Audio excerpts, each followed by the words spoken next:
It's here. It's big. And it's closer than you think. It's not a tournament. It's what you don't see on TV. The cash is real. The stakes are high. They bet big. They win big. They lose big. High stakes live action poker. Live at the bike. Watch it live on the web or play it if you dare at the Bicycle Casino right here in Los Angeles. Hello, everyone, and welcome to Live at the Bike, brought to you by the Bicycle Casino in Los Angeles, California, the first and only webcast of real action cash game poker. My name is Bart Hanson, and I'm here with the poker babe, Shirley Rosario, for yet another episode of Live at the Bike, and it seems like we've kind of settled down into a more consistent schedule these days, where Tuesdays is our restricted buy-in, no-limit hold'em game. It's normally a 300 to 500 game, as it will be tonight. We have some of the same interesting characters at the table. So without further ado, let's get to the action. And let's go around and introduce the table. Okay, seat number 1, we have Eddie. Seat 2, we have Alan. Seat 3, Chris. Seat 4, we have Jennifer. Gus is in seat 5. Kevin in seat 6. Seat 7, we have Song. Seat 8, we have David. And Martin is in seat 9.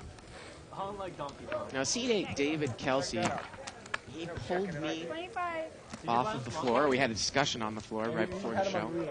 He says he's going to play it a little bit more aggressively tonight. He's going to make some information raises, maybe make some calls in position, and see where people are at, as opposed to where he felt that he's been playing it passively on the show before.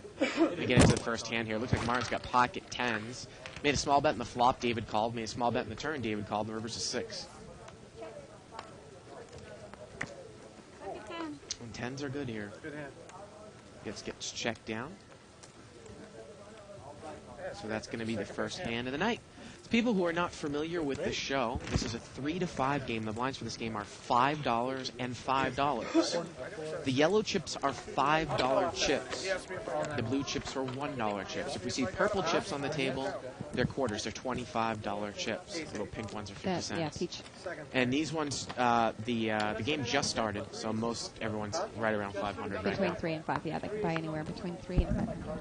Everyone usually stacks their chips in 20-chip denominations, so a stack is 100 and a rack is $500. So most people have 5 stacks at the table. Now, if you want to follow a live thread that started on the internet, you can go to 2plus2.com, spell them out. Click on forums. Click on Texas Hold'em, mid and high stakes, pot limit, no limit Hold'em, and we are there tonight as we recently moved our forum from over in the TV area of 2plus2. You can also email us at liveatthebike.com. Now, I realize that the final episode of the World Series of Poker is on right now, starting, so we might get some more action or emails in the thread when that ends at 7 o'clock Pacific time. Pot looked like it was limped around here. Queen 4-3.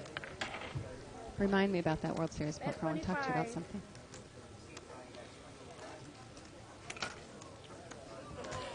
Got a bet here by Gus with top pair, and Eddie's gonna Martin calls. He's got a gut shot wheel draw. Turns a jack. Now Gus got top 2 pair. Gus is pretty straightforward. We've seen him on the show a lot. He's going to continue to lead. And he's going to take it down. So, I've been behind on that World Series of Poker, watching. Right. Last night I finally watched. I believe they were down to 27 people. And there was a hand where Mike Matusow was playing and the Sheik was at the table. And after the flop came, the Sheik pounded his fist on the table and walked away or whatever. And Mike tells him to shut the F up. So the guy tells him, what'd you say? What'd you say? And I'm thinking, how long is our tournament, rules, where a person's going to get 10 minutes for saying the F word, and the other person who's totally out of line by revealing what he has while the hand is still in progress isn't going to get the timeout. But they wouldn't. But they did give him a Right. timeout. They I was did. pleased with that. But, something's wrong with that picture. No one really wants to hear the F word and stuff like that. But, come on. Look, if a guy's revealing what he has in the middle of a hand, he should be. Pot was limped around here, and Eddie's going to make it 25 to go. I don't think we've seen Eddie on the show before in seat number 1. No, actually, I have a little note on him. And he's raised up here to 25. Gus limped in with a suited ace, and Martin's going to call in position with Jack 9, and we're heads up. About a $60 pot going to the flop, and the flop comes Jack 10-6, so Martin's got top pair, but Eddie's got overcards and an open-ended straight draw. Not a bad flop for King Queen, and he's going to lead. Bet 40. He's going to bet $40 here. So let's see what Martin does. He is in position. The other things, I don't necessarily want to spoil it for you, but if you don't mind, I was actually watching the first episode of the two-part episode tonight, and there was a very interesting hand that went on there. Kind of like straight out of a movie. Really? Tonight, yeah, on ESPN. And like and someone Martin, turns over quads and and- someone says, I have higher quads. Look at this, Martin folds Yeah. Jack 9. He doesn't get involved. Very interesting. So I thought the note was on seat 1, but it's not. It's on seat 3, which was Chris Hamilton. He said that he watched the show yesterday and phoned to be on today. Great. I think he's from San Diego. Drove all the way up from San Diego. Thanks, Chris. Taking the time. Shirley, the hand that I was talking about, basically, this was the first hand of the final table. It's the hand that Mike Manisal won alpha on. Oh, right. Aces, kings against jacks. Steve Daneman had jacks, ended up folding pre-flop, and Scott Lazar. Was it Jason or Scott? Scott. Scott Lazar had kings, or had aces, and Manisal had kings. And Manisal flopped the king. Right. Queen, jack, blank with 2 hearts. And Lazar had the ace of hearts, and it came running hearts. Yeah. Oh. Wow. Got a raise here by David, and Allen called with 7-8 offsuit. And There you go. He is mixing it up. both people have hit a piece of this. Yeah, David said he's going to be more aggressive tonight. He's going to bet 30. We both do. And Allen's going to raise. 30 more. He's going to raise it 30 more. David he told me before the show that he's going to really sit back and try to put somebody, You got a better kicker? on a range of hands I don't think your kicker's very good. and make, information raises and calls and re-raises. Like, for instance, from what he told me before the show, I wouldn't, be surprised if he thought Allen was making a move on him and he just came right back over the top. I was wondering, did he say this in front of the table? Does the table know that he's going to loosen it up a little bit? He just told me on the side. Oh, because, And- I'm surprised Alan made a call there because Alan's played with David a lot. Yeah. David's played pretty tight. Normally if David makes a bet, Right.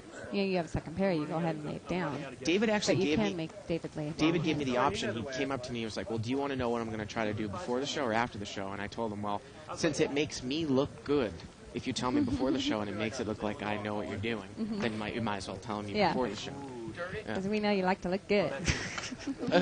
I got nothing. No, I got nothing. That was so wrong. And it looks like Pod is limped around here.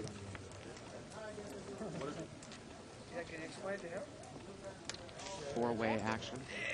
7-6-5, all spades. Looks like Chris has got the king of spades over there. This is not really a big flop for anyone. Doesn't look like it. No. Turns an 8, so Wow. now we've got an open-ended straight flush on the On the board. They could all chop. Chris is going to bet 15 here, so anyone with a 9, a 4 of spades, or an ace would beat him. He actually has, and guess what you would say? We got into this discussion before. The second nut flush, but he can't beat the other straight flushes that are out there, so there's an issue of semantics. There are actually 3. It is a semantics because I still say, Yeah, there are 3 other spades that could beat him, Right. even though he has the second highest in rank right. on board. And now. someone even could have 9-10 of That's spades. right.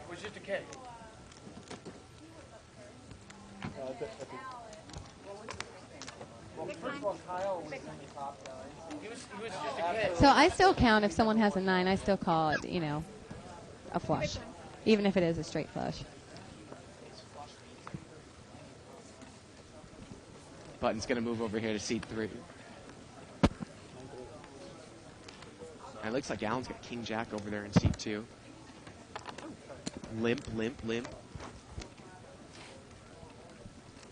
And this tends to be, you know, when we first started doing the show, it was kind of a, you know, it had been an action game, but the last couple of weeks it's kind of settled down. It's actually probably one of the most solid games we have on here in terms of solid poker that's played.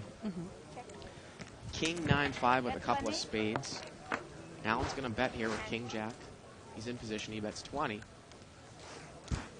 And, well, have you played with Jenna before? I don't think she's I've been on never the seen show. her before. I don't think she's been on the show either. Have you seen her before? I've seen her around the casino, but I've never. She immediately folds Queen 9. This is we're getting confirmation. This is her first time that she's played. So, again, not to make gross overgeneralizations, but in general, when a woman plays poker, it tends to be a little bit weak type. Yes. Yeah. I agree. I might Yeah. play one of the. Not to make that over gross generalization. 500. In fact, I think I'll probably play that tomorrow. And I always wonder why that is, but I just don't obviously think you women don't have it. play that You know, way. women don't have balls. Really? You said it, not That's me. what it is. Saturday's the main event. Some of us pretend we have them. Got a limp here by Alan with the ace jack. That's pretty tight play. Limps in there in the cutoff -1 with ace jack, and the guy to his left is going to raise with ace 10. It looks like. So we're heads up here. Chris has got position on Alan. Now, if he watches the show, he's privy to the way that Alan plays. He's pretty solid. Right. Flop misses both players. Oh, he didn't bet on it. Heads up. Alan has the best hand. Check, check, check. And the river's a 10, and now Chris is going to value bet here on a 10. He's not going to get paid off. And he's going to take it down. Chris from San Diego. So the other night I was playing one of the $33 rebuy qualifiers, and we were down to 4-handed or something like that, and a guy makes a raise, and I move in over the top of him with ace king or ace queen, I don't remember. Yeah. Instant called with ace 10. Bart wouldn't be doing that. You know? he knocked him, actually, you know, he crippled himself by doing that. Well, those of you that sometimes will you know, come in and say hi to me online have noticed that I don't really play on Party these days. A lot to do with you. You actually turned me on to Absolute. That's where I spend a lot of my time now, at 510s, multi-tabling, live at Bike Bart, or live at BK Bart Right. on Absolute. So that's where I am in internet-wise. But I won't say that too often. Pot is limped around here. 8-7 deuce. And Kevin's going to bet 15.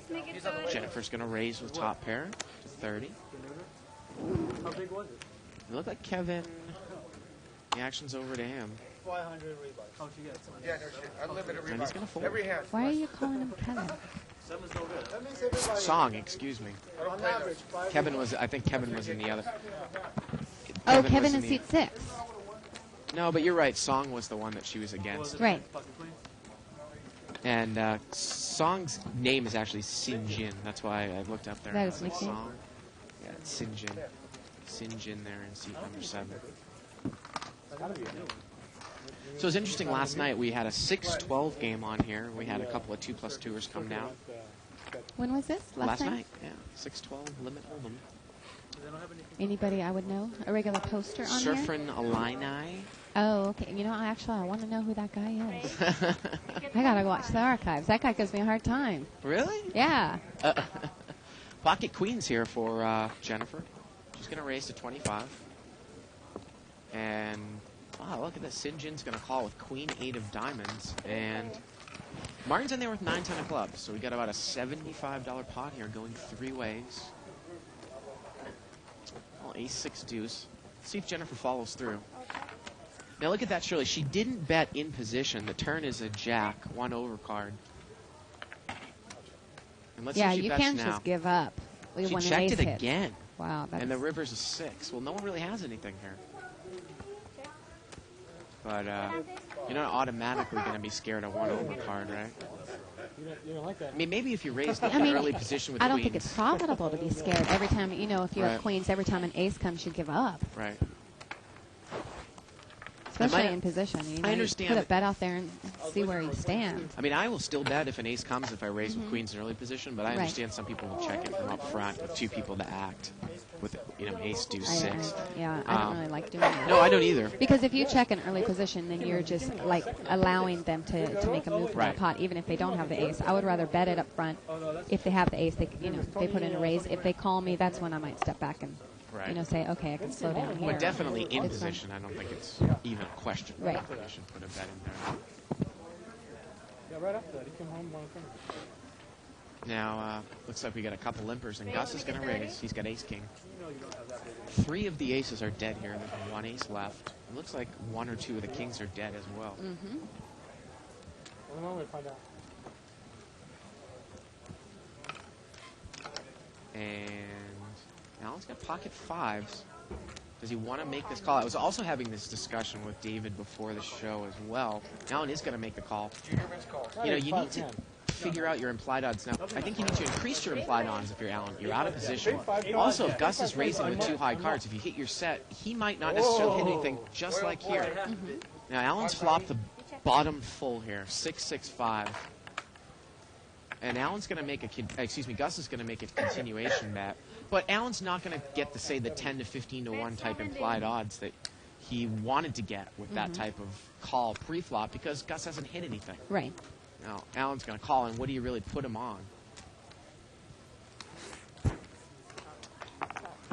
So now, the pot's about $180, and the turn's a 9. Now, Gus isn't stupid. I can't imagine he's going to bet here. Bet 75. Well, Alan's just going to come out and bet.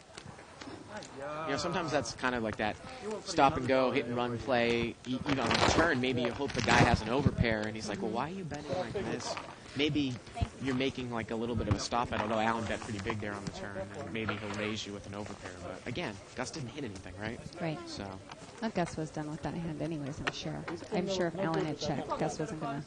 I mean, a lot of times I like to go with if I'm up against an average player and I have a pocket pair and I'm in position, I might make a call to a raise if I can make 10 times the amount of money off of the raise. So if the guy makes it 30, if I can make 300 in the pot, I might call. So I have to notice my stack and my opponent's stack. But then you have to adjust those odds as to what the type of player you're playing against. Up or down. If it's a tight Right. player, some of those guys will never get You're rid of not gonna get overplays. it. Well, some of them, some of them might not even get rid of overpairs, so you might have implied odds. Probably. But whereas if they don't hit anything, you might not get paid off anyway. So. Three players. We've got 3-way action here, and it's limped around. Not much in here. Queen 7, 10-4. And Alan flops a set again. And this time someone's got top pair. 2 sets in a row for Alan. And he's going to check the set. He checked it in position. A couple clubs out there. Turns a deuce. And let's see if Eddie bets here on the queen. And he's going to bet. He's going to bet Just a 15. small bet, yeah. And Alan's just going to call again. Well, if a 4 or a 5 come here, is it going to let him scare him? Well, the river's a pretty harmless high blank card. It's a jack. 15. And we got a $15 bet by Eddie, and it looks like Alan has waited all the way to the river to raise. And he's going to get paid off. So he played it a actually little worked out, trappy. yeah. And he's going to take it down there with a set of 3s. Thank you. So there you go, Alan. Was Alan wearing a little tie and a suit there? Looks like it. He's not wearing his, what is it, the FCUK shirt. The Donna Karan, New York, DKNY, and No, not that.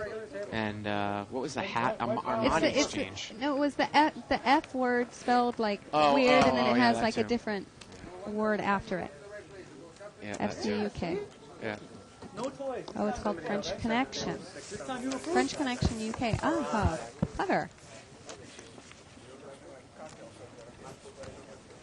And, we were looking, Shirley, right before the broadcast at the Foxwoods results. Right. Because you were looking for where Mark Safe Right. ended up, and he ended up 94th. But a player that plays on the show a lot, Loy Tran, right?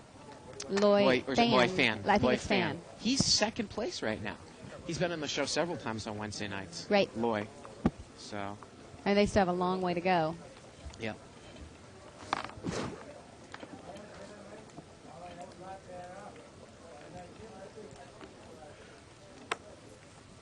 Button is in seat 9 here.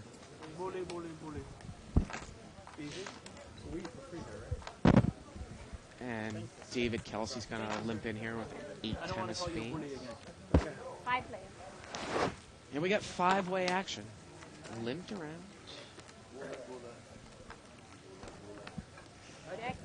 6-9-7 with a couple of clubs. Looks like Jennifer has flopped a straight. She's going to bet it. She bets 20. Now David has flopped a higher straight with 8-10. So a straight Oh, there against you a go. straight. And let's see how he plays it. There's a couple clubs out there. He's just going to call. Again, if I ever finish that article, I'm going to write for your website. Well, I mean, straight he away. doesn't know that Jennifer has a lower straight. Otherwise, he would have made a big raise there. Well, the turn's an ace. That's a pretty harmless card. And she's going to continue to lead. My only issue with that is if you want to put more money in the flop because the club could kill your action, or an 8 or a 5 could also kill your action. But obviously, she's going to keep betting. She's going to bet 80. Not even necessarily kill your action. If a club comes, you might be dead. That's true also, yeah.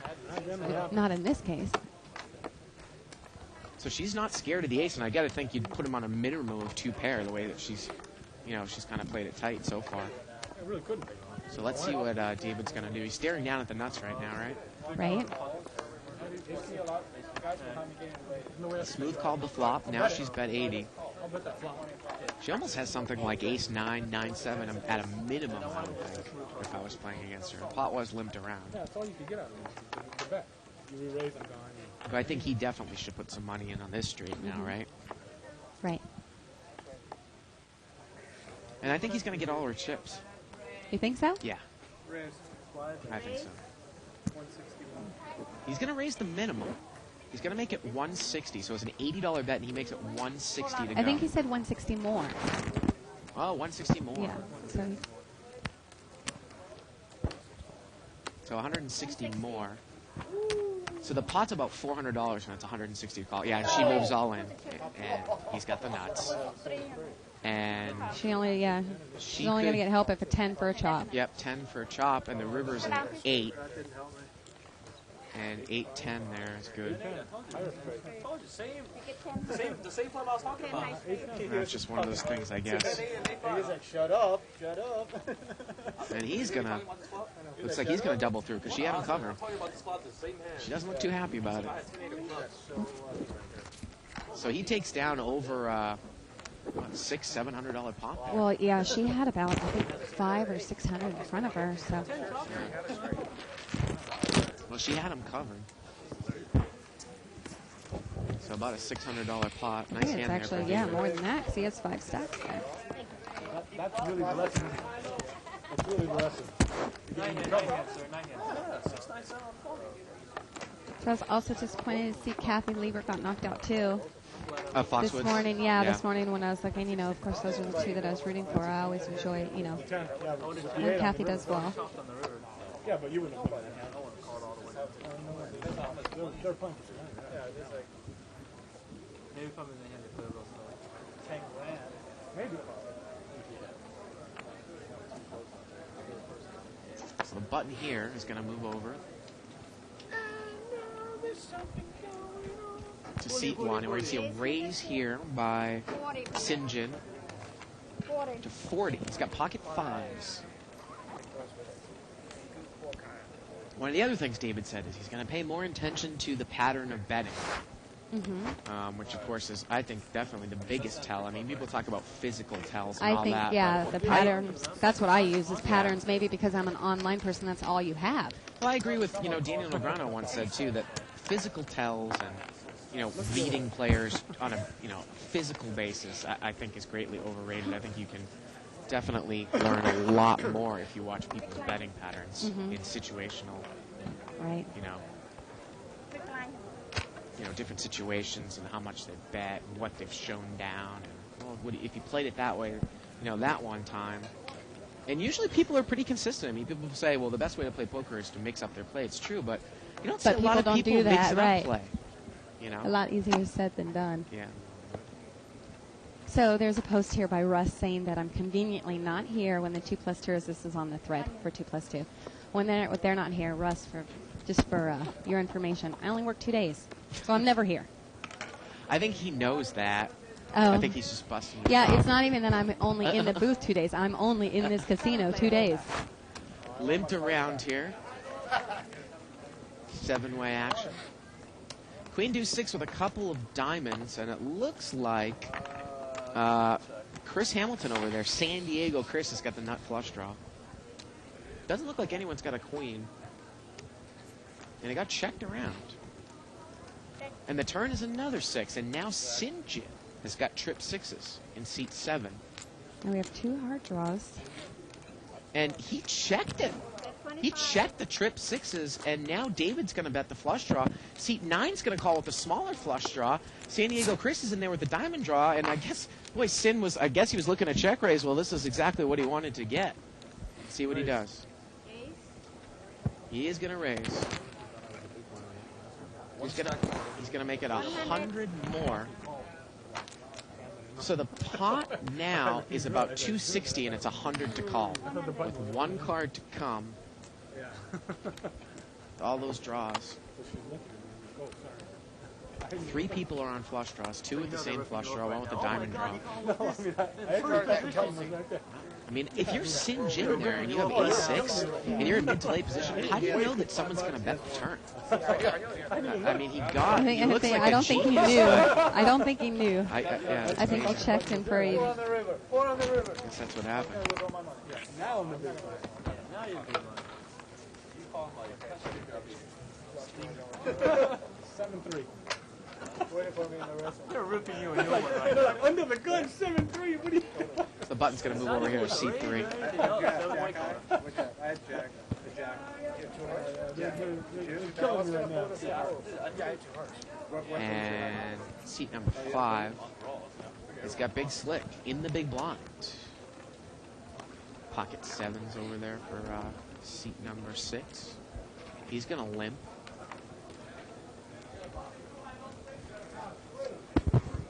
Limp over there. 4-5 suited for seat 1. And Gus is going to raise it out of the blind with ace-king. Going to make it 35 to go. And it looks like we got a couple of callers here. Pocket 7s and 4-5 of hearts. Over $100 pot. 9-6-3. Well, how is 7's going to play this? How's 4-5 going to play this? Yeah, he's open-ended. Kevin's going to lead right out with the 7s. Well, Gus checked it up front with the ace-king. Now the 4-5 shouldn't make this call. Well, how many chips does he have left? I don't know. He's got his hand over his chips. That's true. It's a $70 bet here by Kevin. Oh, he has a couple stacks there. Now he's Yeah, gonna he get rid can't of make it. that call. If he had $20 left, I'd make it, but And Gus is going to lay it down, and Kevin is going to take it down there with pocket You have a 7s. $5 hand with that Well, CW Siggy on 2+2. Again, you can follow a live thread that started. And interact with us, comments, questions, suggestions by going to 2plus2.com, spelled out, click on forums. Texas Hold'em, mid and high stakes, pot limit, no limit section. CW Siggy PM'd me a question that was put up by, PM means private message. yeah, Mason Malmuth, about if you were deep, if you both had chips and you were going to see a flop, which hand would you like better? I believe heads up, Jack, Jack, or Ace, Queen suited. And I read most of the thread. I would rather have ace queen. Really? Immediately? Because a lot of That's people what I'm on that thinking. thread would rather have Jack, Jack, but we'll get to that at the end of this hand. C2's going to raise here with Ace, Queen of Hearts. Ace, Queen. Pocket 6 is over here for David. And again, I went through this discussion of if you're playing a player, a good, solid player like Allen, do you want to call with a pocket pair? Although he was ahead, if you think you're just calling for implied odds and he's going to fold. I mean, obviously, we know the numbers. We know Jacks is the favorite. But I think that ace queen or that Jacks is really hard to play post flop unless, you get a ragged low board. I think it's, a harder hand to play. I think it was an issue, and a lot of people. I don't have a definite answer for everyone out there. Yeah, I guess it. I think it's got a lot to do with who has position. Who- I think it has a lot to do with who has position. Mm-hmm. And the problem is that, and again, I read the thread And who very... you're playing against, Absolutely. too, because if Dr. Beebe has the jacks, Right. and even if you don't hit an ace or queen, you can get him to lay those jacks down, you know?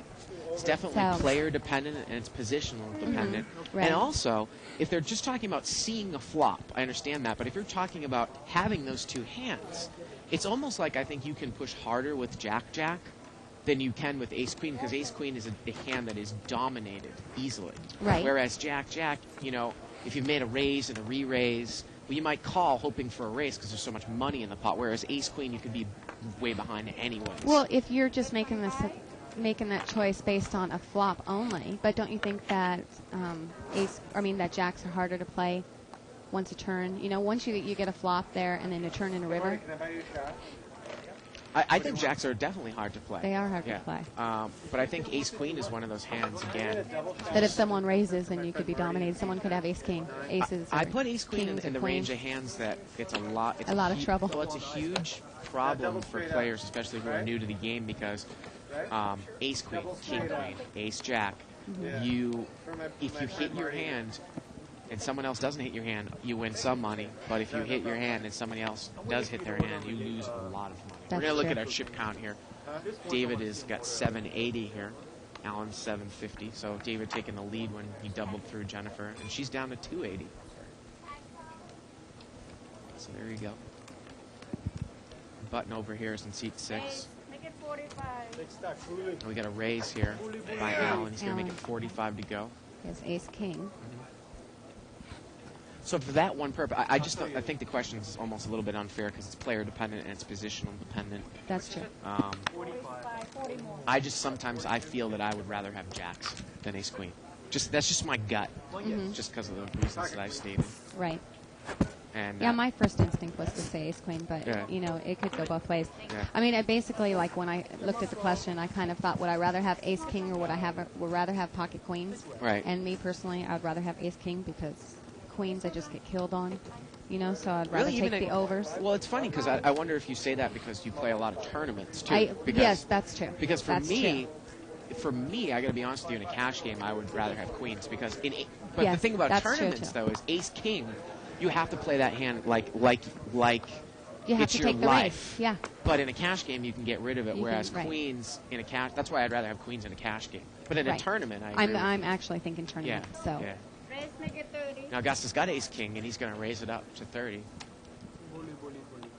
Because you can't make big laydowns with ace king in tournaments. I mean, except in rare situations, it's the hand that sometimes Right. you really have to push with. But in a cash game where you're not trying to gobble up chips, and he's going to take it down here without a flop ace king suited. Yeah, I totally agree. I mean, when I answered both questions, I was actually thinking about tournaments. But Oh, that's, really? you know, yeah, well, Does that's that- what I play. So Does that change your idea about the jack-jack versus ace-queen in a cash game? in a cash game, Yeah. I would rather have the jacks. Yeah. In a tournament, I would rather have the ace-queen.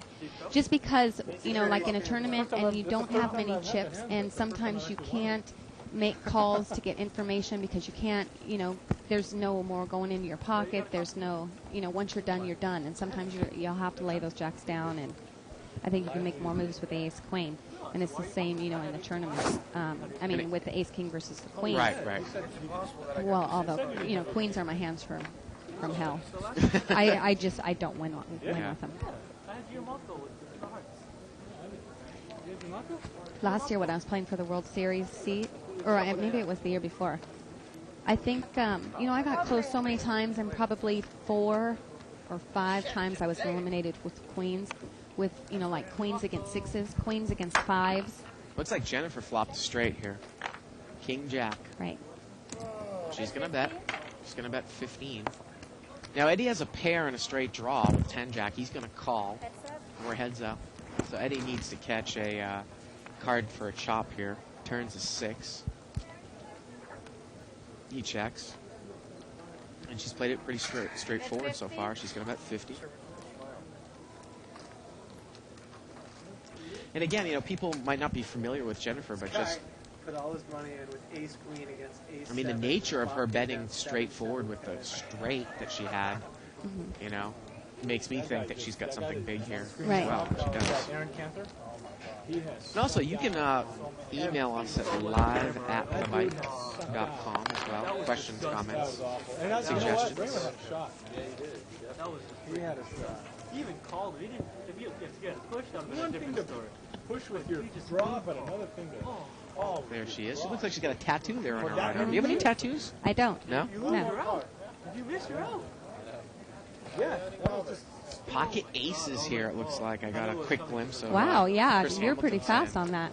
And pocket jacks for Jennifer. And aces is in the big blind, and Jennifer's going to come in for a raise under the gun with jacks. She's going to make it 35 to go. 30. Or 30. Make it 30. Let's see how Chris plays this in the big blind. Wow, well, now that we've got a caller, I was going to say, Queen sometimes you nine. can play. Nice. Sometimes you might be able to play a trap heads up in the blind against an early position raiser if you're Yes. heads up. But let's see how he plays it now. Now that there's a guy in the field that's called, he's going to Oh, re-raise. wow, he puts in a pretty big raise. It looks like another $100. He's going to make it 100 to go. Now, this is always a question with jacks and queens for that matter. I think jacks are much easier to get rid of. What do you do with jacks here in a cash game? She's going to quickly call. She didn't even really think twice about it. She called for 100. No. That one. And that would, I would assume, mean that if rags come, that she's going to go broke here again unless she flops a This year set. they had more players. They had And we saw her earlier, when an ace flop, she really, Yeah. she was hesitant. So if an ace or a king flop, Well, here we go. There's she the might be king. able to get away from the hand. Yeah, and he's going to move all in. And he's going to move in for 300. So the pot's about 600. And she's got about 250 left to call. And she mucks jacks open there. But again, lucky for her, I think an overcard Right. came and she got away from And it. she doesn't know that, and seat 3 doesn't show his hands. But, we talked about this a couple weeks ago, that naturally, that people put their opponents on ace king, put people on ace king when they make a raise. So that's Right. probably what she put him on. Right. She was in trouble the whole time. It is interesting, though, that you didn't realize that the Jack-Jack versus Ace-Queen question was about a cash game, because now that I think of it, if someone posed that question to me in a tournament, I would tend to agree with you that maybe the Ace-Queen would be valuable. But obviously, it's two different things, because tournament and cash It game are is. two different It games, is. Which game has more skill involved? No Limit or 2040? No Limit or 2040? I think the question was just put on the table. Which game has more skill involved, No Limit or 2040? 2040 limit. What do you think out there? The pot was limped around here. Queen, 8-3. And it got checked around. No one's got top pair. The turn's a deuce. Nobody has much. Just pair eights I there. would disagree with that. Let's play heads up. No limit. And everyone checks again. And the river's a 5. Let's see if anybody wants this one. Can't even block. I think you need more discipline. Sit down. And everyone's gonna. Pair of eights is gonna win there in seat 1. Eddie didn't bet there in position on the flop. That was a little interesting. Then didn't bet again on the turn when it got checked around to him. Just free card after free card, and he ends up taking it down. Are you going to play the heads up challenge? Well, I gotta be honest with you. If somebody asked me that question, 2040 against No Limit, which one takes more skill? Let me guess 2040. Well, no. Well, Because know you that- play it all the Well, time, you so- know that Limit Hold'em is my bread and butter. Right. And 2 and 2? Teams of 4. Oh, teams of 4? but I got to be honest with you. I think the better player can win more money at No Limit Hold'em if that means it's more skillful in No Limit cash games. I can't do it. 2040. I know that people online will multi-table No Limit cash games, but I think you lose something there. Whereas Limit is just an automatic game. I mean, it is skillful, but they say No Limit Hold'em's, No Limit Hold'em's an art, Limit Hold'em's a science, and I kind of go with that. Pocket aces here for seat 1. Pocket eights for Allen. He's going to smooth call. Ace jack for seat 3. He calls. There's one of those trap hands again there. Seat 3. And he's in big trouble. If he spikes a lone jack here, what is he going to do? Here we go. Oh, king 6 deuce. This might save everybody. Pot's about $100. Pocket 7 and below. Play And Eddie's going to bet. only bet. Only if you're on the button. Bet 40. He's going to bet 40. Allen's not going to get involved. Gun or like a second bag, you don't play it at all. 65 or whatever. Unless you got 7 and above. And Chris is not going to get involved. If you pop there, you have king or ace kicker, you can just raise or And not. there it is. Calm down. Check call. I just think that a game where I can win 80 to 85% of my sessions, you can almost say it's more of a skillful game, whereas if I'm the best limit player in the world, I can only win 58 to 60% of my sessions. Just because it's the nature of limit that there's more chasing and there's more luck. You might end up winning more money in limit if you're playing at those limits that you can crush. But it's just if you know no limit hold'em well, you can be more of a consistent winner than you can be in limit hold'em. I think. More sessions. I We're don't talking know. about more sessions. I play both, and my swings in no limit are a lot greater than my swings in limit. I think I'm more consistent. Really? Although my wins are a lot bigger Yeah. in no limit, when I have my wins, but my losses are also a lot bigger. Yeah. On a consistent level, I think my limit game, I'm constantly making a pretty steady average per hour. Show me some love. Four-way action here, limped around. 7, 7, 8. 20. Kevin's going to bet 20 here. He's got an open-ended straight draw. And he's going to take it down. Well, maybe that's because you play the restricted buy-in no-limit games, which tends to be almost more like a limit game. Not so much this game, but the 200 and the 100. It's almost sometimes I feel like I'm hopping into a small, 6-12 game or a 4-8 game sometimes when you start in that game. Right. Whereas, in no limit, if you can take advantage of one mistake that somebody makes and you're that good, you can win somebody's entire stack. 15. Although I see some really bad play in limit hold'em also. So Yeah. Got a raise here by seat 9, king 10 offsuit. And everybody's going to call. Four-way action. Queen 7-3. Rainbow. Four episodes now? No one hit any part of this again. One before Halloween. Really? And everybody checks again. He must be getting bored. Turn is another 7. And now Sin Jin is going to bet here with a gut shot. And it looks like he takes it is going down. to take Yep. it down. So even though Mark came in 94th, he did cash, right? Which I'm sure 80. isn't a big deal to him. Yeah, But no, yeah. it won't be enough for him.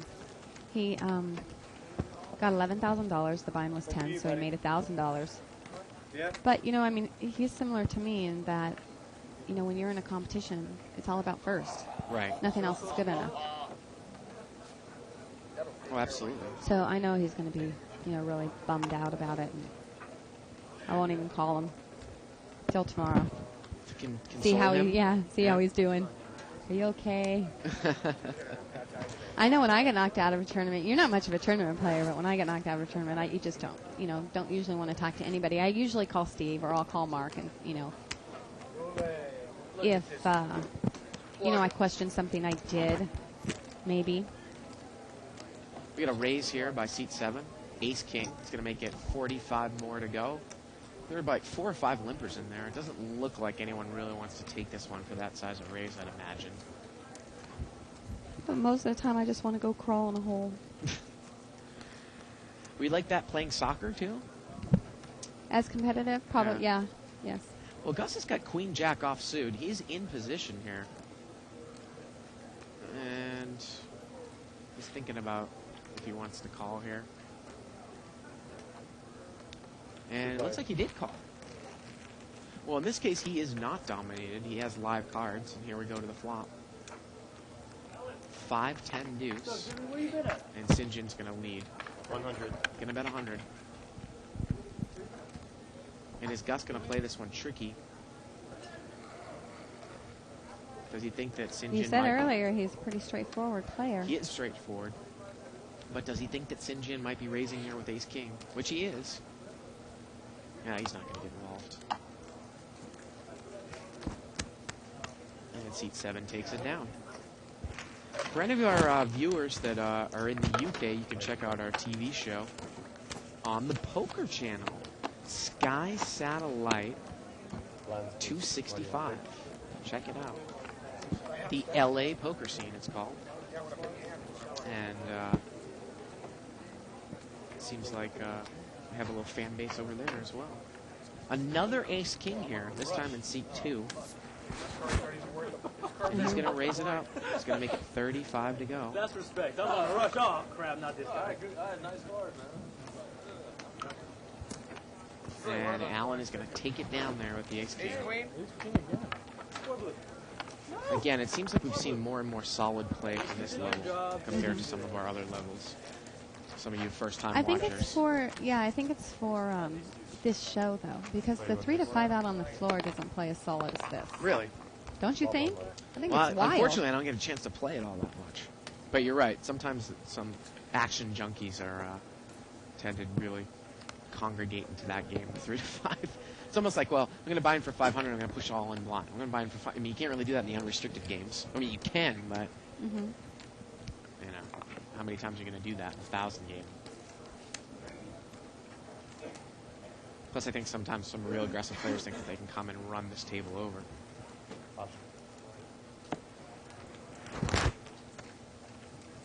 Six players. Six-way action here. Jack 7-3. And it looks like Allen's flopped another set. That's 3 sets. 25. And he's going to bet. But again, no one has 3 jack, sets in only though. 45 minutes. Yep. Call 25. Doesn't look like anybody can call here. And he's not going to get any action. Unbelievable. Well, sometimes you go weeks without flopping sets. He's flopped 3 sets. You know, I was playing another qualifier yesterday. Blinds, please. You know, I just don't get big hands. You know, I don't get aces hardly ever. And last night in the 33 or 3 buys, within the first, 2 hours, this guy had them 7 times. Wow. 7 times. During the break, he had 50,000, and everyone else had 15 or something like that. Well, 15 and under. Gus is going to bring this one in for a raise. He's going to raise it up to 30. He's got King, Queen offsuit. Kevin's going to call with Queen 10 suited.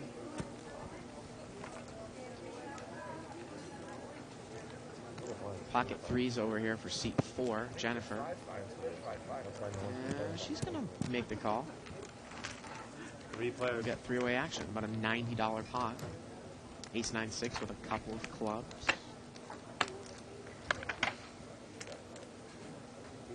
And Gus is going to bet again, and he's going to take it down. You know what? Normally I call So this time he's not scared of the ace. You know, you're right. We're bringing back to what we said at the beginning of the show.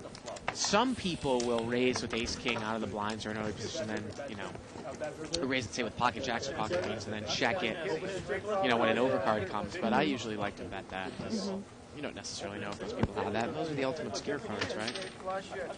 Ace-king on board. Right. I'm favored if he has ace king. Well, sometimes I like raising and mixing it up, especially in limit hold'em with queen jack. Because there's just 4 cards that can really come that can really help your hand. Obviously a queen or a jack if it's top pair, and also an ace and a king. Wow, don't like king, queen, or ace 10, but you like that queen jack. 20. Very occasionally. $20 raise here by Martin with ace jack, and got 4-way action. Queen 5-4. Looks like Allen's got the king queen. Seat 2. Check around. And it gets checked around. I believe Allen checked it in early position, turns a deuce, and now he's going to bet. 50. He's going to bet 50. And again, Martin didn't lead, didn't make that bet in position. And Allen's going to take it down there with the king queen. We haven't seen many hands where 2 players have flopped something. Besides that straight. Right? Yeah. One person's like Allen's been flopping top pair or set, and no one has anything. Yeah. That's why I said I would have called that. I wouldn't have raised it. I would have called it. Of course, if you're looking for a Christmas present for your loved one, you can get them a subscription to the archives. It makes a great stocking stuffer. All of the shows that we've ever done saved on our little server, our little, in quotation marks, server, If anyone has any idea about how much video files take up, you'd be amazed as Isaac nods his head. But it's $14.95 a month. It gets you all access to every single show.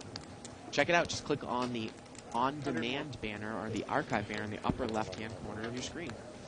Now we've got aces here for Alan, and we have a raise and a re-raise by seed 8 with pocket 10s. I think initially somebody brought it in for a raise. That position's dangerous right Seat 6 made it 30. David made it 130, and Alan's going to come over the top again. This time for about 275, it looks like. So a raise, a re-raise, and another re-raise. And I don't think David's going to open up his game and make a call here. No. Not on this I hand. didn't No. think you needed help on that one. I mean, when Alan make this type of play with ace-king, I just can't see it. I think this should be probably an easy laydown Easy for lay down. David. Mhm.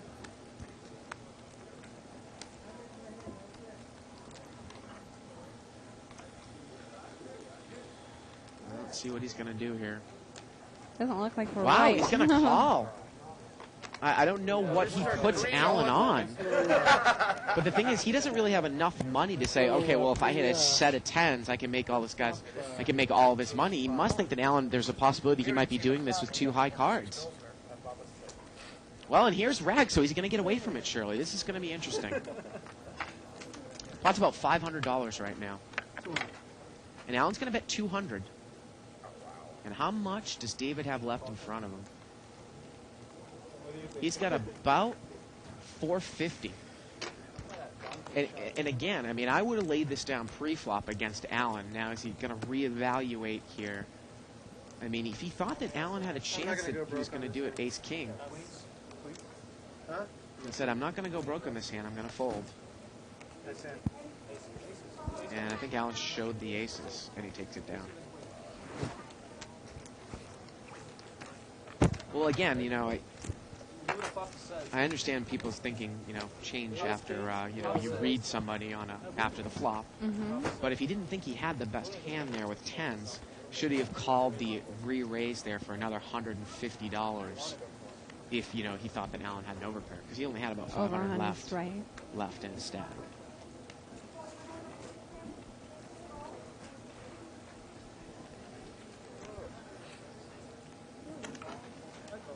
$25. And we got a raise here to 25. Queen Jack suited. Pocket 9's over here in the blind, and he's going to make the call. That's what we said. So we're heads up. Looking after the integrity of the game. He's King Jack. Not a great flop for pocket 9s. Kevin checks. And Martin's going to bet here with a pair and a straight draw. And look at this. Kevin's going to make a raise here, surely. He's going to check raise. He's going to make it 50 more. $25 bet and 75 total to go.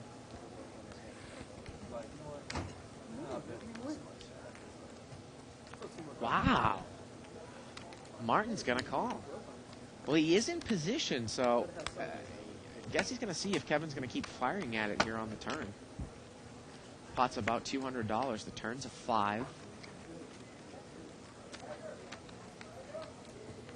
And Kevin has to know that he's probably behind. He's going to check.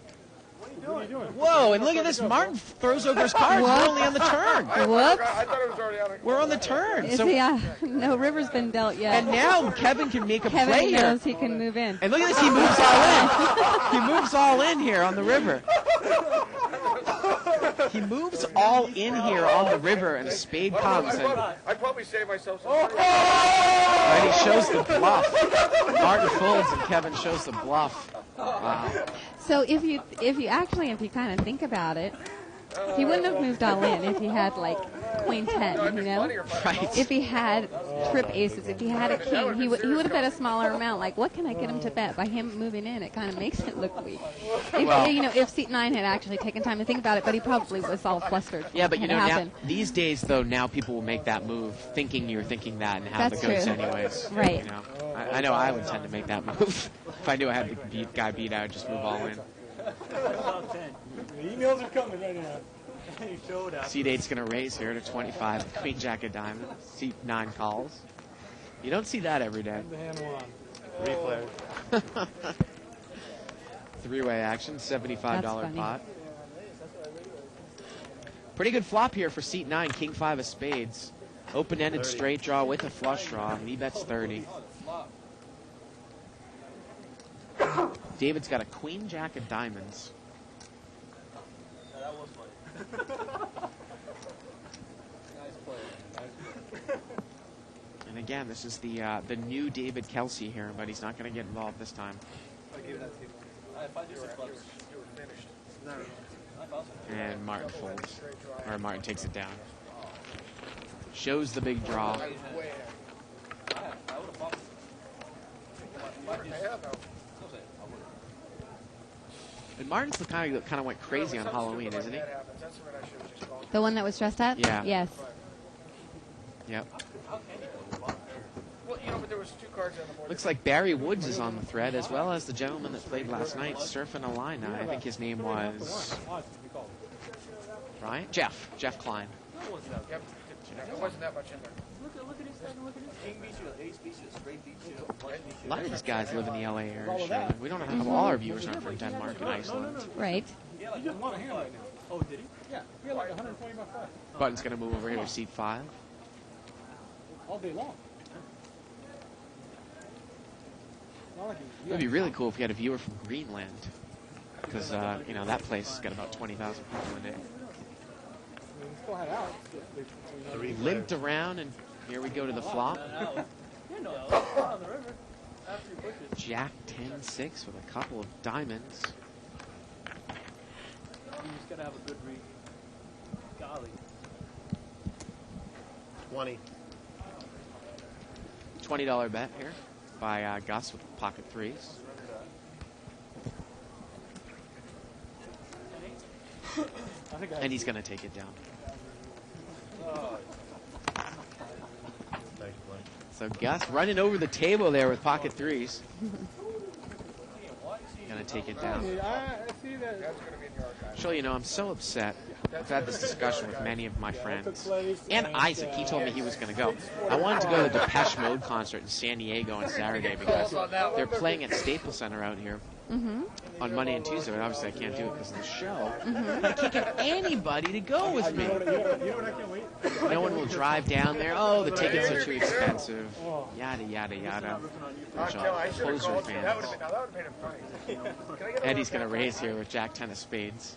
Does Depeche Mode have any new music out, or is it just like They their do have a old new stuff? album out. They do? Yeah. But obviously their old stuff is kind of what I would go for. Pocket eights, David Kelsey's going to call. And seat nine's going to fold. So we're heads up here. Jack 10 of spades against pocket eights. Queen 4-9. Well, Eddie's got an open-ended straight draw. He brought it in pre-flop. Let's see how David's going to play pocket eights if Eddie bets. Looks like David's actually is going to bet right into it. 30. Going to bet 30. You want to bet 20? And Eddie's in position. Eddie's just going to call. I might have seen another couple. 2 players. Jack 10. Well, the turn's a jack, and now Eddie has the best hand. David has a gut shot to the 10.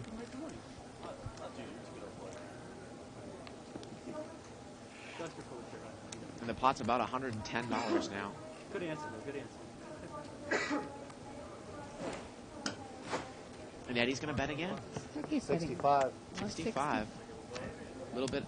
Little over half the problem, at half the pot. And Eddie's going to move all in here with a pair and an open-end straight draw. And David's not even going to call the extra money. Figures he's behind. And Eddie's going to take it down.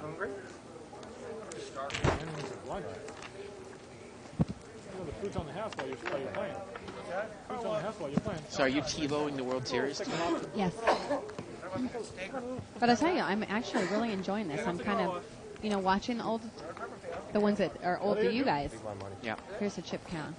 Wow, look at that. Yeah, with all those sets, Alan's up there. $1,100. Seat 7 Singe in there with $700. And Alan's got pocket kings again. Unbelievable. And Jennifer is creeping down there with about 120. So she's lost a lot of money since the beginning of the show. Right. Alan's going to raise here. Makes it 30 to go. It's no wonder Alan likes to play on this game. It's hit by the deck. Yeah, the deck's kind of hitting him in the face. I mean, it's done that a few times. St. John calls with Jack 10 of diamonds, and David Kelsey's in there with pocket sevens. And this time, David hits a set. Alan's got the nut flush draw. And let's see how David plays it.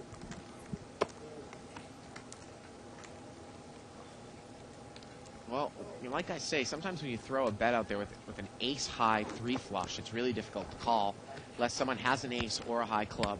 And David's going to bet. 100. He bets 100. 200. Oh, And Alan's wow. gonna Alan's raise. raising. Well, I mean, what can beat you right now is a set of aces, and maybe if Alan had brought it in with... Well, just one ace would beat. Well, David's got a set of sevens there. Oh, I thought you were talking about what could beat Alan. Yeah. And what I'm saying, if David figures, does Alan bring us in with a king jack of clubs or king queen? And David's going to re-raise all in. He's drawn to the flush. He's got a pair. And Alan looks like he's going to call with the pure Well, flush there's draw. yeah, but there's not much. It was only like $80 more left. Yeah. Pocket king. So he's getting odds to call, and the pot's going to be about $500 or $600 here. So David's going to need to dodge a club here, Trip sevens. and then not get eaten by a redraw by the board pairing. So here we Doesn't go. matter. There's no club. Turn is a 6. Again, Alan needs a club that's not Doesn't a 6. pair. And the river's a 5. David makes a full house, and he takes it down. What was I doing with Jack 10? And David doubles through. There you go. He's back to where he was just a minute ago. That's about maybe a 600 plus pot. 600 and Right. Yep. maybe even 700 there.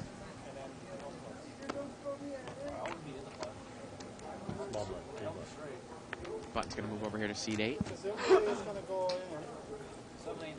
That's 9. Again, our schedule of play these days is tomorrow night we've got our Poker Blues Whale Night 5100 no limit hold'em. It is a restricted buy-in no limit hold'em game, but once you rebuy a couple times, you get to buy in for more. So Yeah, it there's starts a going ton crazy. Yeah. of money on the table. Thursday nights is our $500 510 unrestricted game, and Fridays is our big 1020 unrestricted game, which sometimes plays bigger than the Wednesday night game. Isn't one of the 2+ tours coming this Thursday to play in Live at the Bike? I'll play in the 500 minimum. Buy-in. Yeah, Baron Vangor Toth is supposed to be here on Thursday. Do you think he'll play in that game? I think he will. Okay. He said he's ready to play in any game that's there. Ace 9-4 here, and 8 comes on the turn. Gus had top pair, he did not bet, and now Martin's going to bet in here with a little stop bet with an open-ended straight draw. Eddie calls with the nut flush draw, and now Gus, who checked the flop, is going to raise the turn. So Gus played it a little tricky. He made it 25 more on the turn. He checked with the ace-6 on the flop, but both players are going to call with their heart and their straight draw. And the river's a 3, and Eddie makes the nut flush. Pointing at me, but you have to your left. Huh? So you're pointing at me, but you still have a guy. Right. And the pot's about $140 here. 50. And Eddie's going to bet 50. Just 50. And what do you put the guy on, especially if there's a guy behind you? Actually, I think Gus is in late position. I mean, sometimes you can almost just deduce that someone has a flush here. And my ace-6 is no good. I can't be 2-pair either, right? Well, I mean, you said he's in late position, but Martin still has to act behind him because Eddie's the one that led. Right, which would make Right. it even more difficult. So, to call. yeah, but he is going to call. call in between is Yeah. harder. You got flush? The flush is good. Show it. King high. Playing the nuts. And that is the nuts. Well, deuce 4 is the nuts. Or excuse me, deuce 5 is the nuts. But actually, when Eddie turns over king 5, I guess that would be That the would nuts. be, 'Cause yeah. you can't have deuce 5. So there you go.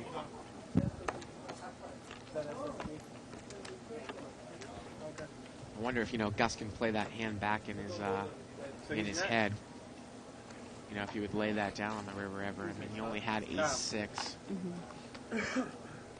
Played it a little bit tricky, and look, he bit him there in the ass at the end. Right. He said he was going to play the turn. Although I'm sure the nut flush would have called all the way. Plus, he put in a pretty big bet on the turn. Option. 3. Close. Three-way action here. Limped around. Jack 7-4. St. John's got a second pair, and he's going to bet. 15. That's 15. And no one's going to play with him. So it looks like Loy Fan is still in second place here. Yeah, At Foxwoods. Foxwoods. Yeah. And Alan Cunningham, what a year for him, huh? Unbelievable. He's right. leader. Yeah, he's right now. He's fifth in chips. He used to be a regular here at the bike back in the day. Yeah. Well, I mean, he lives around here. Yeah. He lives in Marina Del Rey, Well, Men the Master lives in Bell Gardens. right? Yeah. So many times. The cars have been exposed and the player pushes. And they got nothing to do. No out. Button here is in seat 9. I just trying to kick him. Couple limpers in front, another limp. And again, pretty tight, 6 players. passive table, I would say. 7-6 deuce with a couple of clubs. 30. Alan's going to bet here. He's got top pair, he's got jack 7. See if David gets involved over there in seat 8. Well, he's got top 2 pairs, Well, so I'm yeah, sure he's I going would to get imagine involved. he's going to get involved Yeah. here. Now, what is Gus doing here? Wow, Gus is going to call 6-10. Well, let's see how David plays it. Got top 2 pair, unraised pot. Pot's about $85. It's 30 to call. Got a guy in between, and he's going to raise.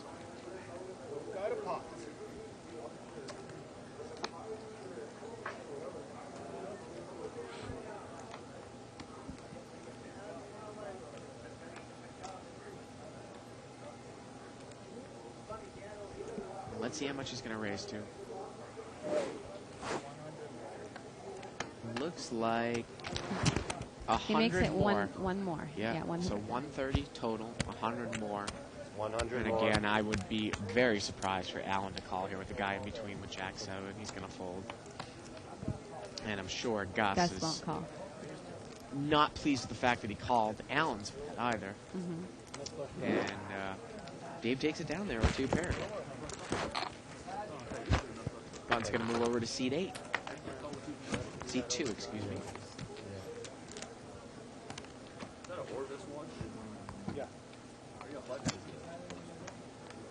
Is that who?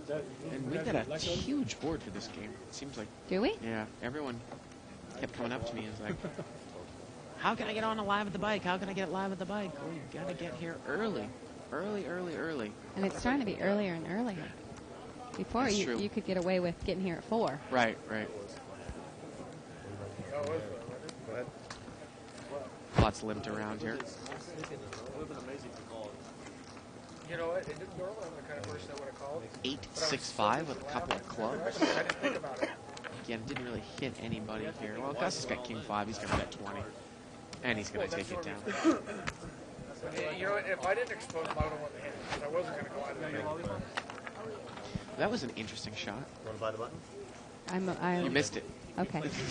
Was it me on the count? It wasn't. Yeah, me. it was you. I know, that's why. Just you two. Isaac had zoomed in. No, I'm just kidding. It was But moves over to I C3. hate when they catch me off guard like that, you know? Again, you can email us at live@thebike.com. at that point, you know what? Fuck up, that looked like an idiot on top of it, you know what I mean? Money back. I'm No like, problem. I'll just take it if I need more. I'll go back. Again, you know, Russ Fox actually gave us a copy of his book, his restricted buying book, No Limit book. I haven't gotten a chance to read it yet, but David Tuckman, his day off is today. I know he's home and he's trying to read through the whole thing today. So we'll get you word on that review. All those people that are big fans of Russ Fox out there. Mastering No Limit Hold'em. He gave me the book He gave you the book? Mhm. When? Like weeks ago? months ago. I love it. I love it. Are you serious? I'm serious. Foreplay. Oh, man. 4-way action here. Jack 3 deuce. First lane, last lane. Turn is a 9. Got checked around on the flop. 2-year-old car. And everyone checked the turn, and the river's a 4. That gives David the straight. Yep. And that's a nut straight, right? What? That's right. And a gut shot, and he made it at the end. Let's And see we how have he plays Martin. it. Oh, Martin has the 5 high straight. So David's actually going to get paid here. Yep, we got a wheel against a Six high high straight. straight. But the pot's so small here. I mean, it's been linked and checked around. It's about $25. He's going to bet 20. And look at this. Martin's going to raise. And 5-6 is the nuts here. Martin's going to raise. I think he made it 50. Oh, he actually made So it it's 50 30 more. 30 more, right? They pulled in the $20. It's only 30 in front of them. 40 more, okay. It's 40 more we're getting word out there. And why not just move on? I mean, if the guy's got 120 left, the pot now is about, what do you say, about $100? Why not just move in here? I mean, he's not getting away from a straight, right? Right. Of course, you don't know if he has a straight. He might have made 2 pair. True. And David's giving him a little Hollywood look here, but he has the nuts. You just told me everything. I'm all in. And he's going to move all in. And look at this. Seat 9 calls like Instantly, and I don't even think he realized that someone could have a better hand. Did you see how he shaked too? Yeah, he was like, oh, I call, and then flips him over. Yep. My hand's good.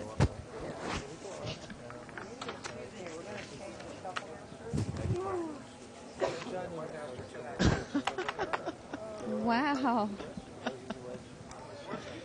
Maybe I should have done that Chester on 2+2. I'm not going to read that I guy's was post. hoping you had ace-5. And I'm feeling bad that they give me a hard time. They're giving Daniel Negreanu a hard time, so.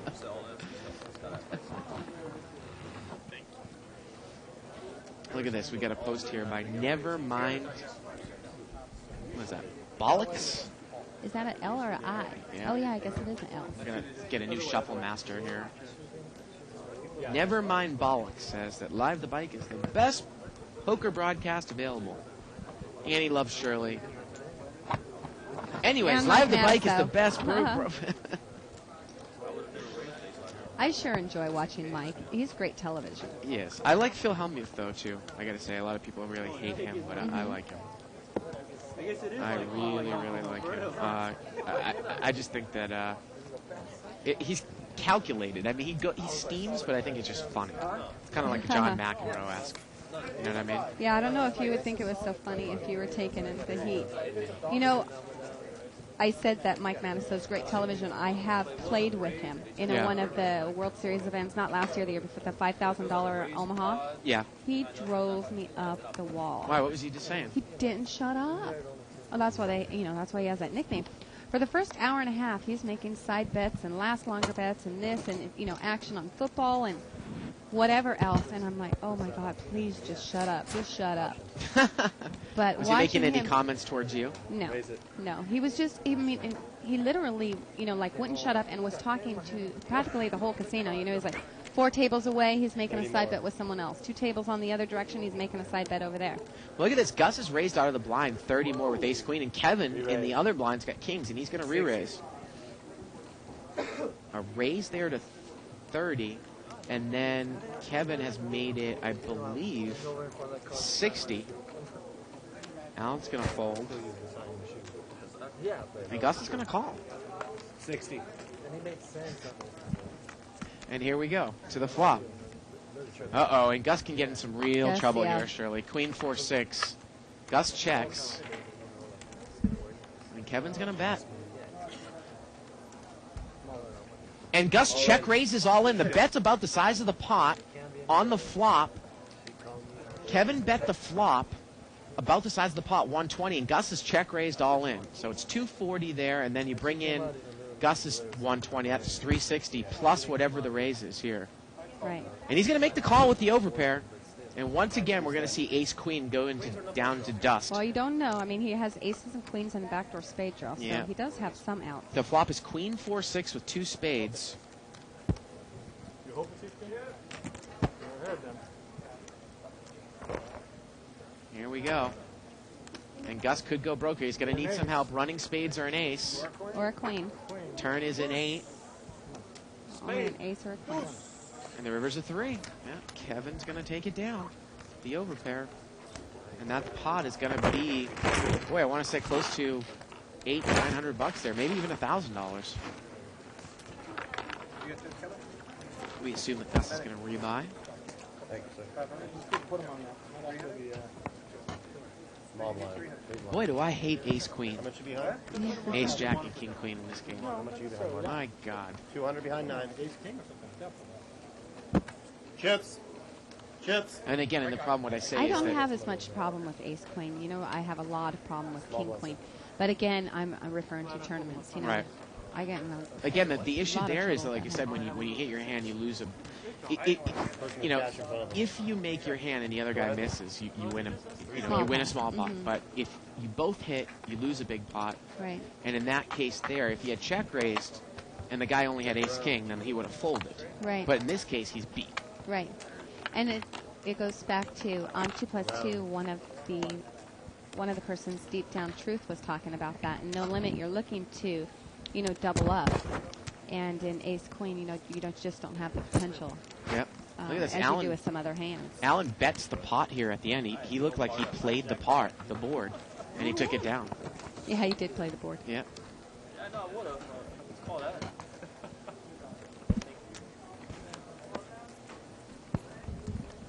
Yeah, when I was playing one of the events at the World Series, Mike the Mouth was next to me at the table, and he was just, it was the first event, or it was the second event, the limit. And same thing. Yeah, he was just talking, singing songs about playing poker at the Rio, and it was like, ugh. Unbelievable. Pocket aces here. This time it's for seat 7, and he's going to raise. And gin.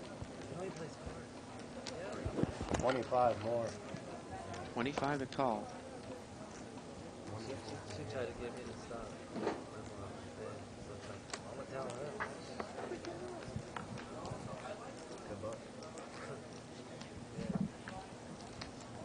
So let's see if Gus gets involved. I assume he's rebought for 500. He has. And Sinjin is going to take it down. You just say that because you want to see it. And again, you know, next week, Shirley, we actually might be doing something different with this night. We might have heads-up hold'em matches, heads-up no-limit hold'em matches. Oh, right. Yeah, Yeah. you mentioned that before. Yep. Mo has thought of a little interesting tag team play. I had a hand that could have cracked. 4 against 4. Some people from this casino against some people from another casino. A Playing tag. it out. Yeah, it's going to be, I mean, I'll explain it as we go through the week, but basically one-on-one and then the winners and so on and so on, but kind of a team Raise to format. 30. So we'll get into that later. The last thing I need is make it 15 and have the whole table cover, yeah? Seat 1's going to raise here with ace jack of clubs, and he's going to take it down. Thank you, sir. No action there. Takes it down. Of course, if you want to visit Shirley's website, you can go to poker-babes.com. Great resource for biographical information on Right, players. profiles of players. And I just added Strategical articles. another one, which was my most recent. I told you about Dan Harrington, right? Yeah. And there was one after that. Alan Cunningham. Ah. And I have another one just waiting at Paul Darden, which should be done, hopefully, with him. Should be done tonight, but Just 2 We get a players. raise here by seat 6 to 20, 4-5 of diamonds. And seat 9 call with king queen. 8-9-4 here on the flop. Martin checks. Kevin's going to bet. 50. Martin No folds. Kevin's going to take it down. Do you have a profile? It's interesting. Alan Cunningham was featured in Card Player magazine last issue, and now the new issue has got Freddie Deeb. right. Do you have a profile of Freddie Deeb? No. No. And I've known him for years. He's probably one of the players that I've known the longest because he used to play at Commerce. So before I had taken an interest, but when I had first learned how to play poker, but I learned Omaha first, you know, he told me that he would take me under his wings and teach me how to play. Up to you, Flex. Hold'em, you know, better and tournament style too. I wonder if I was at Commerce at that time, if they would have taught me how to play, take me under their wings. I think there's one time where it's just an advantage to be the girl. Oh, wow. I see. I'm fortunate that way. I get a lot of, you know, very respectable players, you know, teaching me some things. So. David Kelsey's going to raise here, pocket queens. 45. Going to make it 45 to go.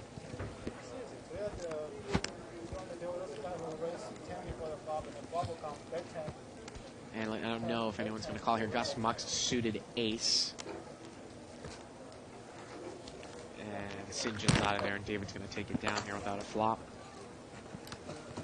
So there are advantages to being a girl in life? In poker, for being a girl, yeah, that's one of them. You get lessons. I mean, that was another, when I first started playing Min the Master, you know, he sat with me like 10 minutes before one tournament trying to go over limit because I hadn't played limit before. Did he order The Coronas differences. from you a lot? Yes, back in the day, yes. Yeah. That's why, you know, I was friends with him. I've known Scotty Wynn. Yeah, I've Michelob known him Light? forever.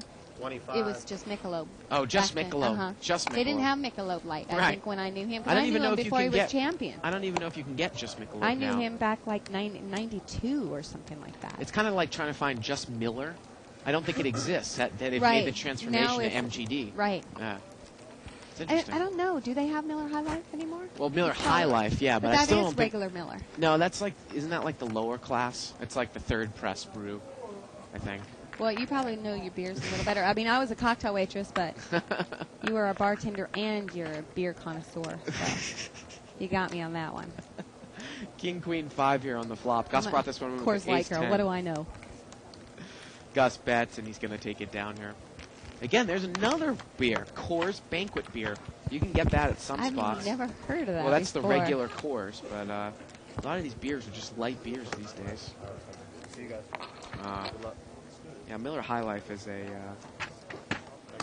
kind of like one of those Keystone of Coors or Milwaukee's Best. It's amazing that we're going to take a look at the chip count here.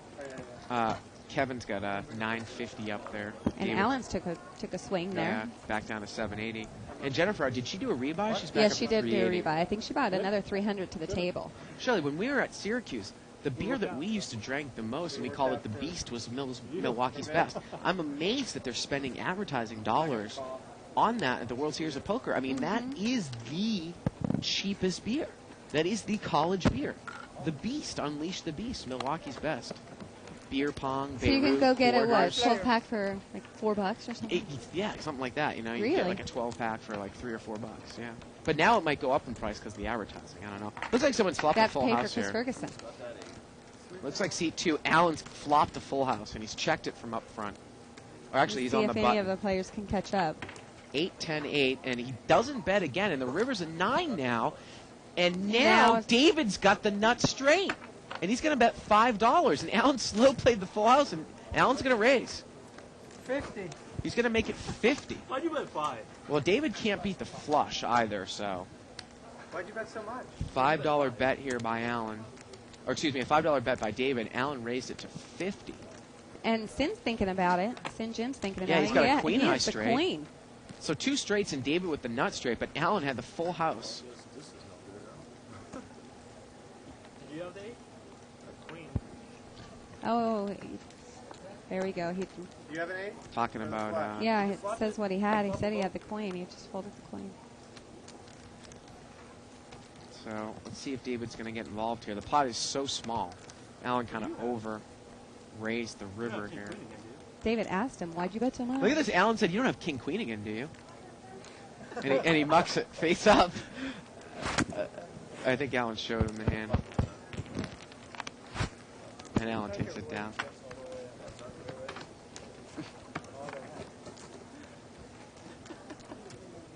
Oh, these guys are having fun at the table. These guys are really, really familiar with each other. You know, Right. not in a personal way, I don't think, but in a poker way. You know, not all, Playing on this not show. all touchy-feely like that. That was just, that was for shits and giggles down here. So you reminded me of that commercial. Have you noticed lately, or has it happened lately, where you're playing and someone says, "I need to go to the refrigerator"? Like hitting around. It's happened to me 2 times within this last week. Yeah. Says, "Oh, I need to go get a beer from the fridge." Like, you know, they don't know what to do. I'm going to go ask Chris. I gotta think people might know that out there, that Milwaukee's Best might have gone up in price because they never used to advertise, Uh-huh. and they were the cheapest beer. You get a 24 pack for like $8, Oh, no raise. Oh. and now it's What do you Budweiser's do? fourth press beer. 6-way action here, limped around, Straddle. and Martin's flopped the flush. She's flopped the queen high flush, and the only other person with a club in their hands is Jennifer over there in seat 4. 30. Martin's gonna bet 30. And it looks like she's going to take it down. Excuse me, Martin's going to take it down. Well, Jin is actually going to call here. Sin Jin is going to call. And he's going to check raise. He's check raise. I mean, we look at the card showing and we're like, well, what could the order, what should this be? And he's going to move all in over the top with Queen Deuce of Clubs. So Sin Jin check raise with top pair. Whatever it is. You missed that? That's what you said? Yeah, I thought that's why you put so low. And Martin has come over the top with his Queen Eye flush. Giving him credit and said I'm going to lose the least amount I could. Flop it. He said, do you flop it? It's 80 more. I want to say that the pot is about $190, 80 to call. I mean, he's got 8-10 here, surely. He doesn't have a club redraw. His kicker isn't that good. He can't beat two pair. I mean, even for $80 here with the pot laying 2-1, I don't think it's really necessarily a pot odds equation. I'll definitely take the numbers. Limped around a bet by seat 9. Sin Jin check raises, and Martin moves all in. Right. And I think he's going to let this one go. He's drawn slim. Shows the 8, drawn to a running full house, right? And Martin takes it down there. I think You'd have to see. Whether you're right or not. So anyways, Men the Master, who's always drinking at the table? Yes. Yeah. Scotty was always drinking. Who else? I got to be honest with you. I'm going to throw this out here at you, and you can slap me on the wrist. Every time I've played with Men the Master in a game, in a cash game, he was the game. Action, you mean? No, he was the game. Omaha high-low, even cash game stud high-low, which is supposed to be his best game. And I've played with him at least 5 or 10 times. He was the game. Wow. Yeah. And that might have been because, he was playing at my level, so he was just kind of fooling around. And Yeah, he that had would so make much sense. to drink. But I was playing him in 40, 80 Omaha, and when it was spread here during Legends, and, he was the game. Yeah, well, I don't think Omaha's one of his better games, although, Yeah. I mean, he plays decent. Yeah. I've played a lot of tournaments with him. I don't, I think Yeah. he's good. I don't think he's great. Gus is raised here out of the blind with ace, deuce of spades. But I do think he's a talented player, and I do know that he does play higher. He normally plays like 153 or something like that. Which I'm sure he probably takes a lot more seriously. I don't think you'll ever say yes to me. Gus is going to take it down with that raise out of the blind. Even then. The answer's always no. Button's going to move over to Gus. So I guess I shouldn't ask you anymore. Well, you know the answer. It means I can't call if I want to. You want another one? Small blind in seat 6, big blind in seat 7. I want to call though. He'll be next time. Shirley, they mentioned your Poker Babe website on GSN the other night? Yes. Marty, where have I heard that? Well, because Jen was on there, Genocide. And you know how they have those trivia questions on the right-hand side? It Yeah. said, which one of the It's like players... pop-up video, right? Right. Which Yeah. one of the players has written for the website PokerBabes.com? Oh. Four-way action here, 9-6-6, couple spades. 15. And Kevin's got trip 6s. And Sin Jin's going to bet here. Seat 7 bet? Ace 3, wow. Gus has got a gut shot here, and Kevin has checked his trip 6s from up front. And Kevin's going to check raise. 35 more. 35 more. I have one too. Kevin says, I have a 6. My figure. Nice if it was a 9. And he's going to take it down, it looks like, here, as Sin Jin was just making a play. Well, these guys are just loving life here at this table, huh?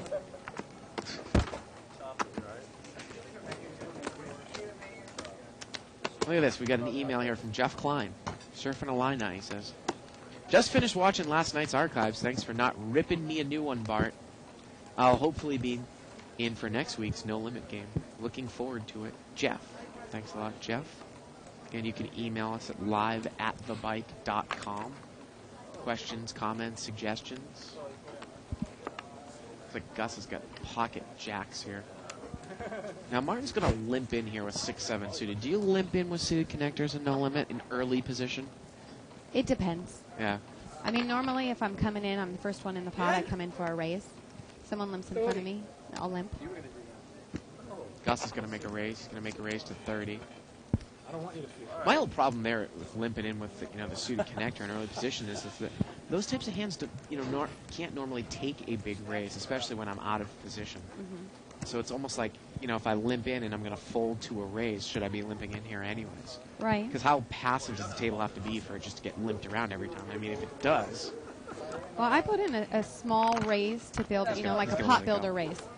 Like to 15 to where, people behind will, might call and you'll get like 5 players in the pot.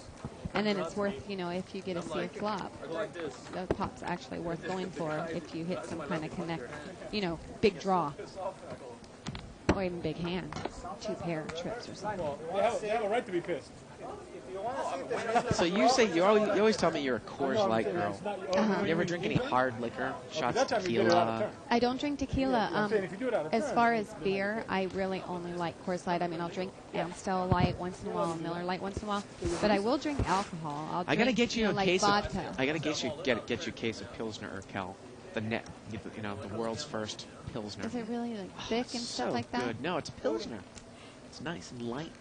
The Czechs make the best beer in the world. We got pocket aces here again. He's going to raise to 30, and Martin's got ace-king suited in the small blind. He's going to call. So aces, how many times have we seen aces? A lot. Eddie's going to call with a little gap A lot suited more connector. than the numbers say they should come out. And we got three-way action here. About $100 pot. Queen, 9-7. Look at the flop for Eddie. He's got 2 pair. And he checks it.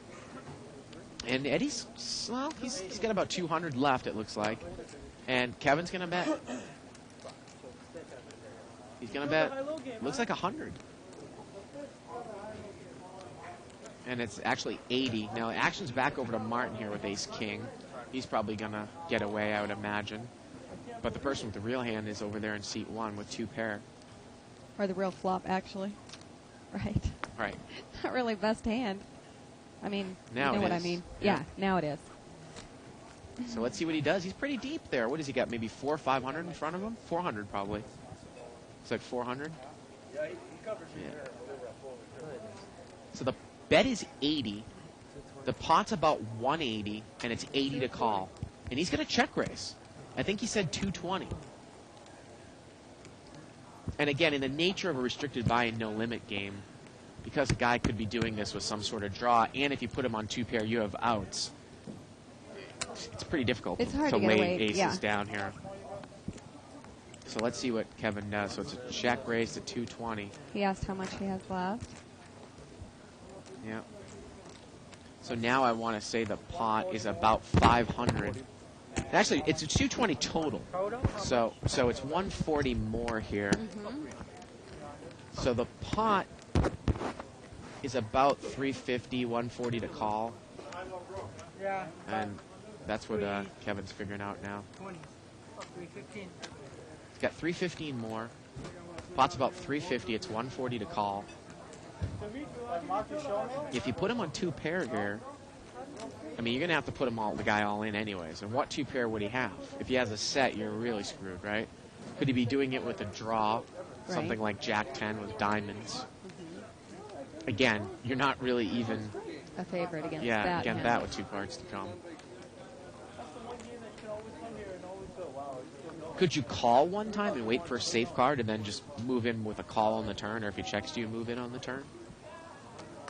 You could. I'm actually kind of thinking that Kevin knows he's beat right now. Seems like he does. Yeah. And the pot's about, I want to say 350. Nope. 140 call. He's going to move all in, though. And I think that Eddie's going to call.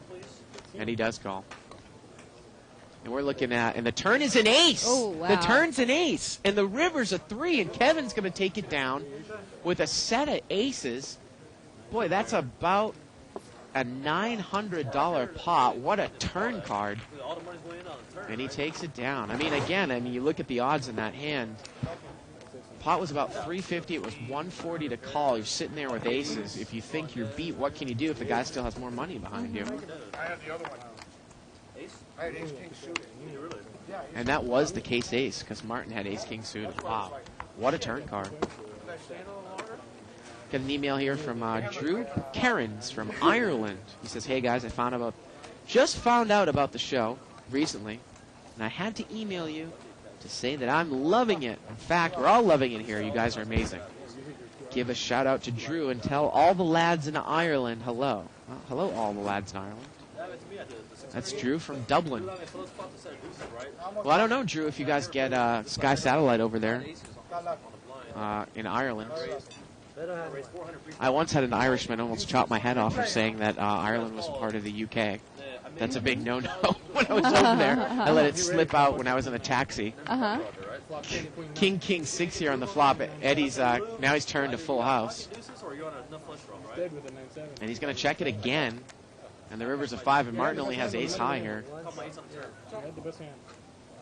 And now Eddie's going to bet. Is Martin even in the hand? Yeah, he is. He's eating. Yeah, because it looks like he's not even paying attention. Thanks for that email, Drew. And believe me, I know that Ireland is not in the UK. But again, I don't know if they necessarily, if Ireland has some of the UK satellite channels.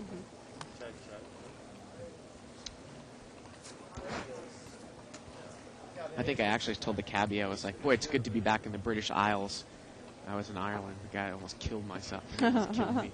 Yeah, he almost climbed over the back of the cab, the bobby cab.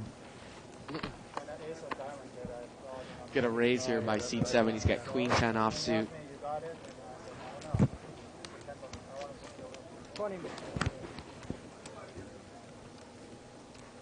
And it looks like Gus has played an ace rag offsuit there in mid position. Gus lost it. And everyone's going to fold. He's temporarily lost yeah. his mind. Right now?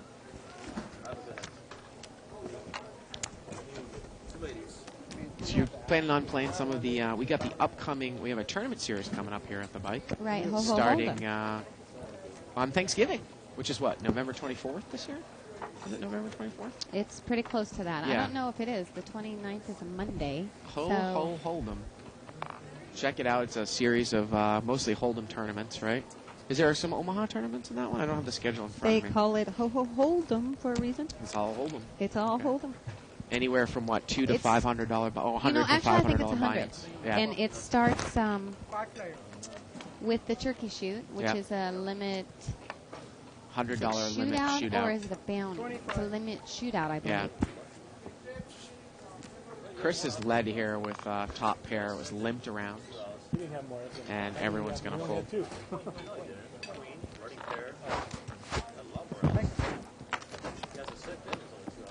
Well, a running pair is really not it's not really out, so you can't.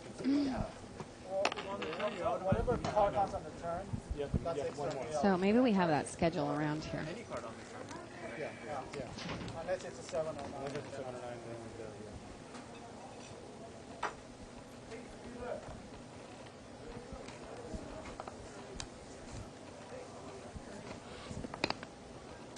There's just limped. $25. Raise by seat 7. Song.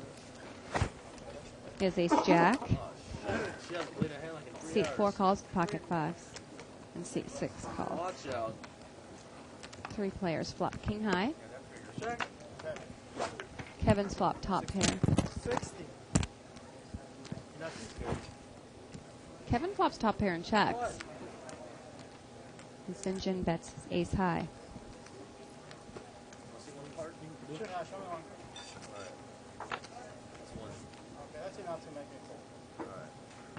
Wow.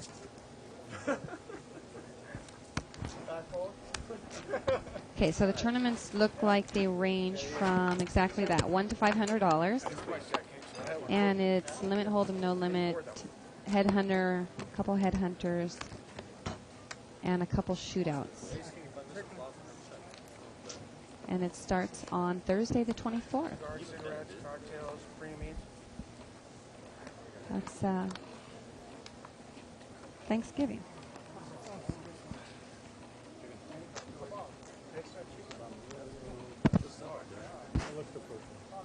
Very healthy. 40.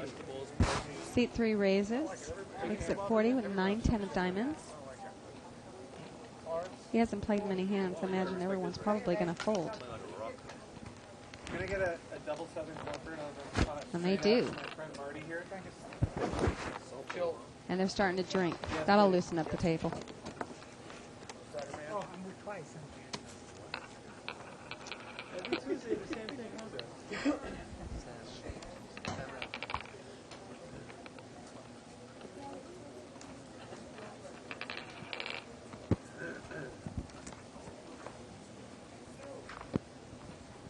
So the button's going to move over here to seat 4. Did you go over that already? Yes. As I stepped out? Right. Sorry. Raise here by seat 9. He's going to make it 20 to go. King, queen offsuit. And Gus is going to call. Look at this. Ace 3 offsuit out of position. I haven't really seen this type of play from Gus. No. Well, he's flopped a pair. He doesn't have the best hand now. I do not think that, yeah, we're heads up. He's going to check. And Martin's going to take the card. Turn is a 10. And now Gus is going to bet 50. Oh, Martin took the card on the flop. And he's going to give it up. Gus takes it down there with the ace rag off suit.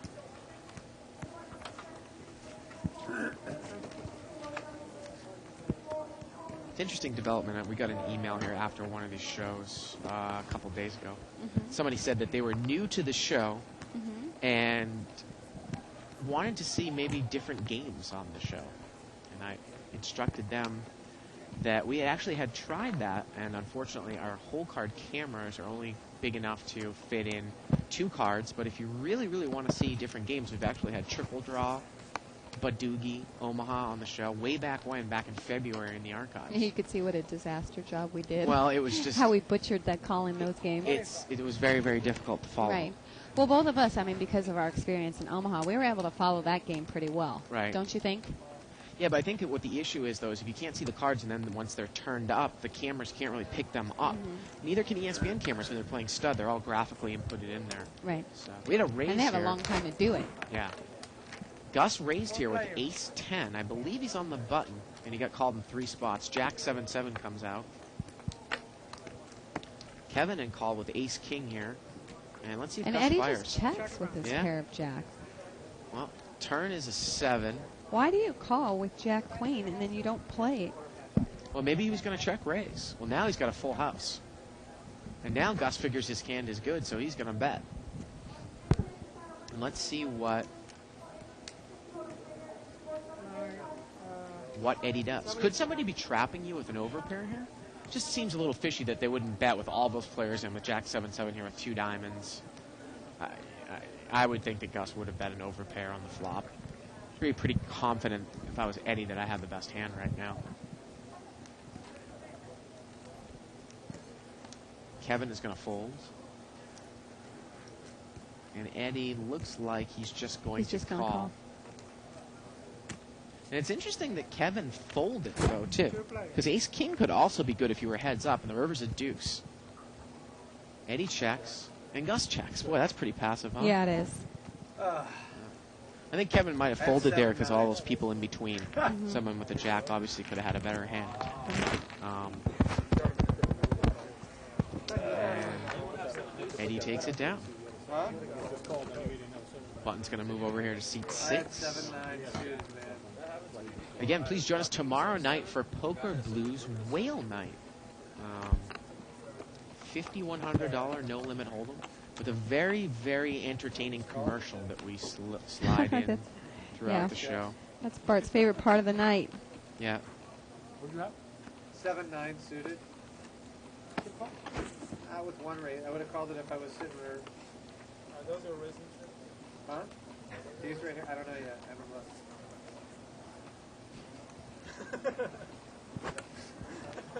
Three-way action here. It's limped around. That was classic. King, Jack, 10 here.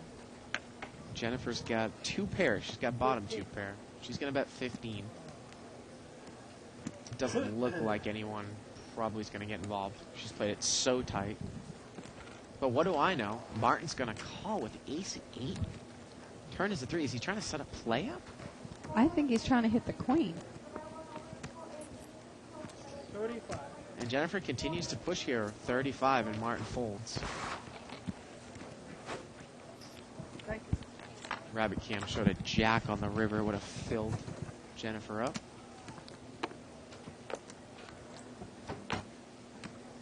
Jennifer's got that biker chick thing going, huh? Yeah, I was just kind of thinking the same thing.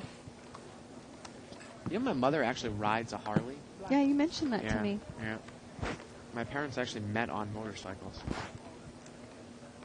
A lot of my family's into that. Really? Well, not a lot. There, a couple of my aunts are. Now Jennifer's going to play here again. She raised, so what do you think she's holding here? A minimum of. She's got ace-king this time. And somebody called here with jack, deuce of clubs, maybe playing the player, figuring she might check here. Well, she's going to make a continuation bet, and Kevin folds. The flop came 10-9-3. I was wondering maybe if Kevin was just calling there to see if she would check it once if she didn't hit anything, but she made a bet. A lot of people are going to make that bet automatically, Shirley, regardless of what comes on the flop. If you're going to make that play, maybe you call one time on the flop and see if she fires again on the turn. Button's going to move over there to Martin in seat 9.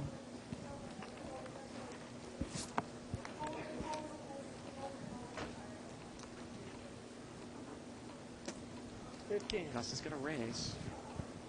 He's going to make it 15 to go. He's got a suited ace. How about people call?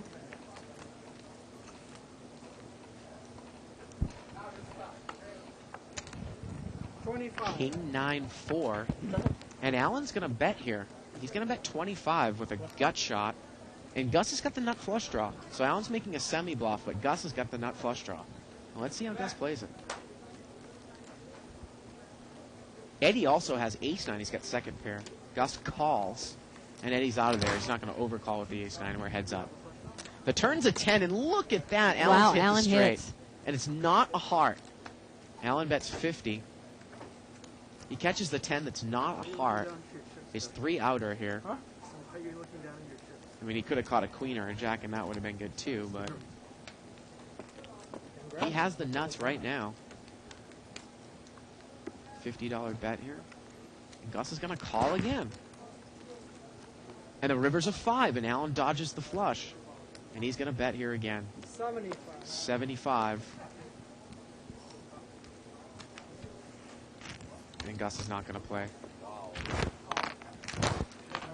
And Alan once again shows the hand.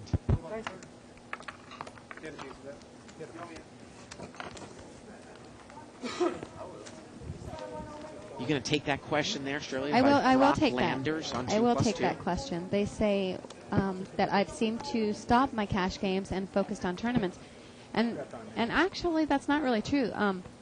Tournaments have always been my passion, and that is where I always wanted to spend most of my time. And I used to spend so much time just on, even if it was a sit and go, all the time. Besides, when I was in here, I would play live action.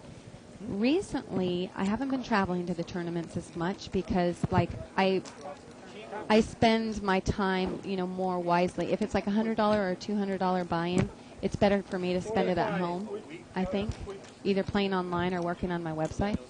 So I usually play the $500 or $1,000 buy-in, so I don't go to playing that much.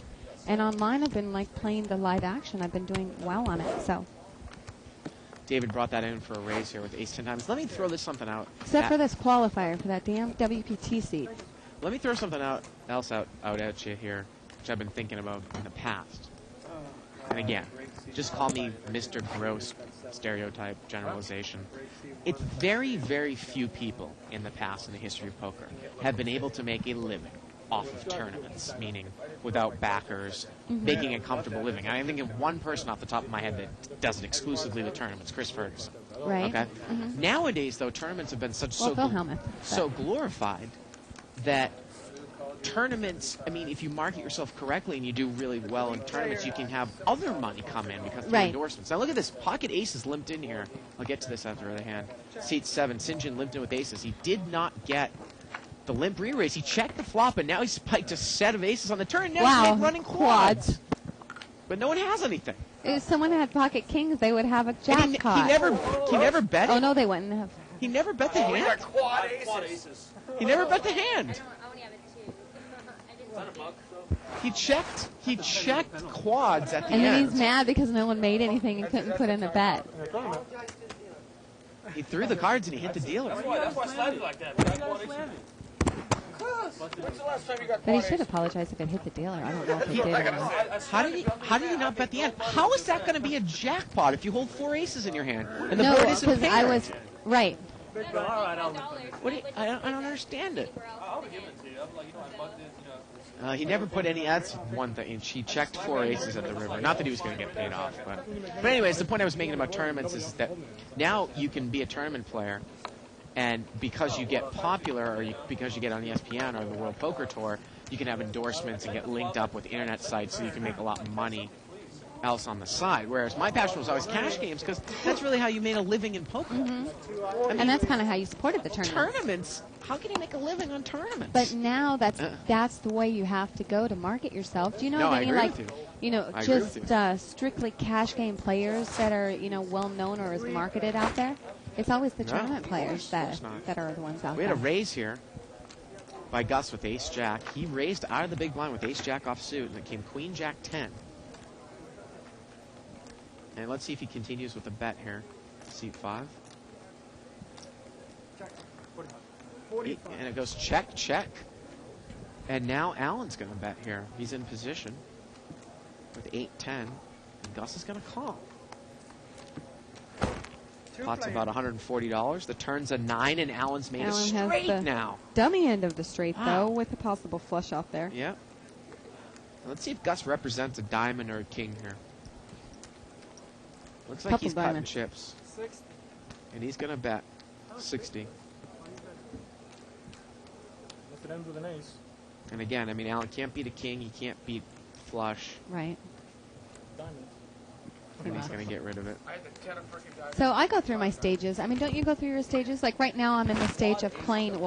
Besides playing those satellites for that seat, I've been playing Omaha. You know, I've been playing like the 3060 or 1530 on stars almost every Somebody day. flopped the set, with the aces. That's the only way. Now look at another chip count here.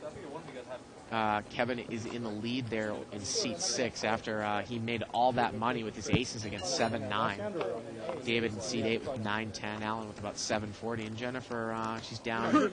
Since her buy-in from 380, she's down to 320. Yeah, things haven't really been going well for her. Yeah. 9 points. That's all. That's 35. $35 raise here by seat 2. Already got it. The reason why I limped in, because it's been raised every time. Yeah, exactly. Didn't it raise my price? I'm like, all right, then that's how I'm going to raise. Everybody folds. And it's this line. Don't you have given someone fucking kings? I'm slow playing their kings. So I don't know if you noticed this little post here. CW Siggy. Right. Big congrats to Bart for dating a Hooters girl. Mm-hmm. I don't think anybody would do You don't want me to elaborate at all on Sure, that? yes, Oh. please. Please. But I thought that you mentioned this. Didn't you already tell me I this? did already But you mention didn't tell the viewing audience. So No, go no, ahead. no, they already know. Okay. They know too. I just wanted to point it out to you. You just again. wanted to let me know that you're Yeah. dating a Hooters girl. That's right. Okay. Your butt all Just fucked did. up. You didn't know it.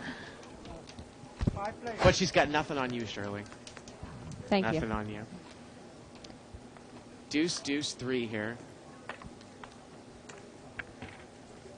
I mean the Hooters. I figured that's Yeah, what you yeah, meant. yeah. The turn is a 9.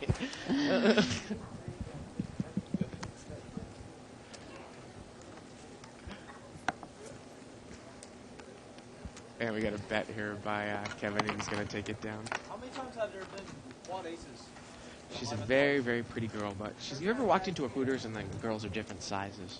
We from had other girls? quads. You know, I think when we talked about this, I don't know if I've ever actually sat down and had, any kind of food in a Hooters. Yeah. I remember one time in Puerto Rico, I saw, a Hooters there, and I think I just kind of glanced in to see what it was like. So, are you talking about different sizes as far as their boobs? Because they're all pretty big, aren't they? Well, that's what I've said. No, different sizes. Some run kind of big, some run kind of perky, and Okay. But that's just not necessarily in Hooters. That's anywhere. Yeah, That is, yeah. And then sometimes it's booters, like bootylicious booters. Yeah. 45. We're gonna raise They here. actually have a restaurant. Is that what you're trying to say? We're gonna raise here by seat 8 with ace 10 Some off girls suit. with short shorts with nice booties. There you go. Jennifer's gonna call here out in the field with king jack of diamonds, 45. and it looks like we're gonna get this one heads up here. David against Jennifer, 2 players. and it's about a $95 pot. Queen 7 deuce, couple clubs. And let's see if David continues to bet here. Again, Jennifer's probably the tightest player at the whole table. So he's going to make this continuation bet. And he does. 60. He's going to bet 60. And Jennifer's going to lay it down. David's going to take it down. Well, the other thing about Hooters, too, is that the bottoms that they wear, people are really familiar with Hooters. Well, don't they wear dolphin shorts? Well, they're like shorts. They're not really like complimentary. It's like I'd rather see them in like a bikini bottom or something like that. It's just they make it look. Well, they're short It's not shorts, that good. right? And they kind of go up on the side a little. I think that's they're flattering. shaped like I know. I'm sure all the guys out there. I know think what they're I'm like talking about. dolphin shorts. They don't really look that. You good, don't know though. what dolphin shorts are. I don't know what dolphin shorts are now. Yeah, I kind of figured after I said that. Oh, I'm such a granny compared to you, Bart. 25. We got a $25 raise here by Gus. Alan's gonna call and Martin calls, so we get about a $75 pot here going 3 ways. 6-4-4 here.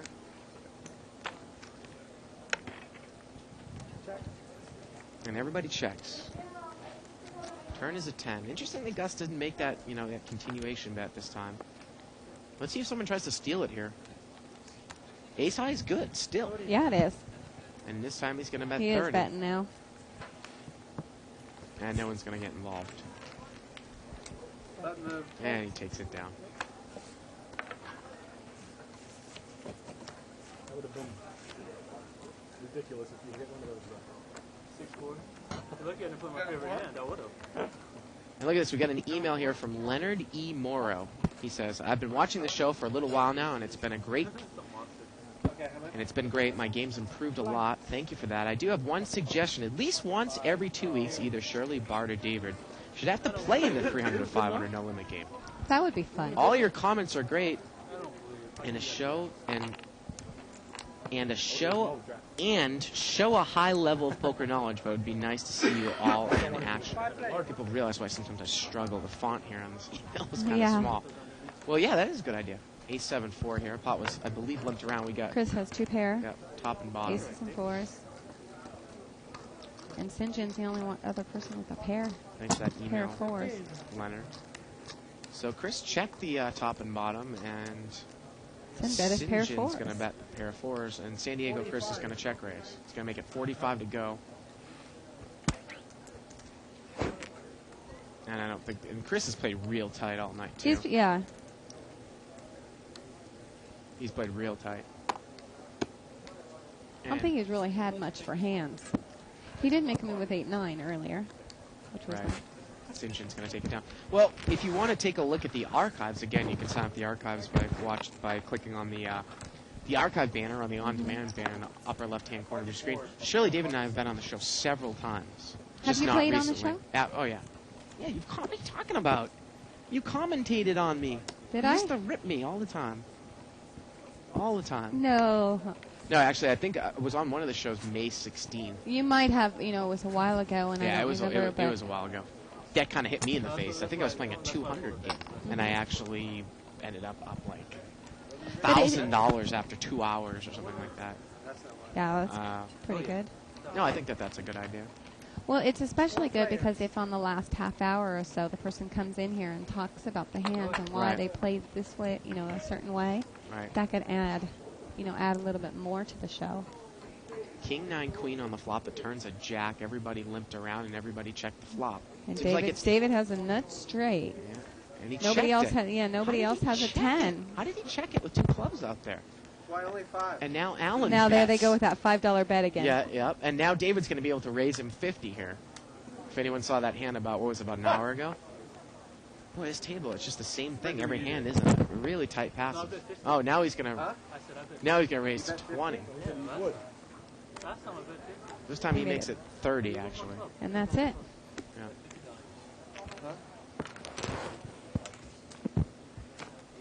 Limp, limp, limp. Check, check, check. Check the nuts.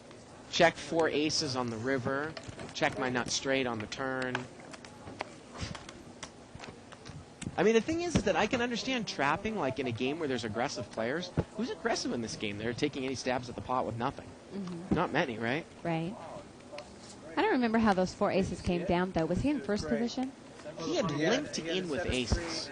But was he in... He was in Oh, early, so he early limped. position. The Yeah. pot came king high. He checked Because you know the when flop, that ace, checked the another turn. ace comes out and there's really no money in the pot and you put out a bet, no one's going to call you. So you have to check. If you have like 2 players behind you, you have to check and hope someone's going to go for it. Yeah. Right? I don't remember the exact... I mean, and you expect me to remember me commentating on you back in May. We got a raise here by St. John. Well, at least he's loosening up a little bit. He's got 4-5 off suit. And Allen's call was 7-4. And look at this. Allen's got an open-ended straight and a pair, open-ended straight draw and a pair, and St. John's got bottom 2 pair. So a little hand of kind of crappy cards developed into a big board here. Right. And it goes check, check, and the turn's at 8. Now Allen has the straight. Will he get action? Now St. John's going to bet now with bottom 2 pair, and Allen just calls, and the river's a 10. 55. And now Allen comes and bets 55. Check, call the turn, and bet the river. He's going to take it down with the straight.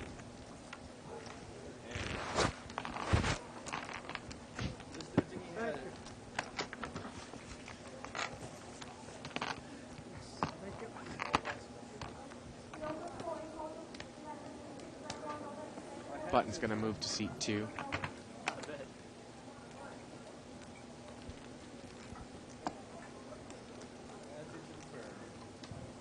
Big blind in seat 3 and seat 4. I'm surprised you didn't bet the flop just to find out. So I'm surprised you didn't bet the flop just to find out. I'm trying to trap you.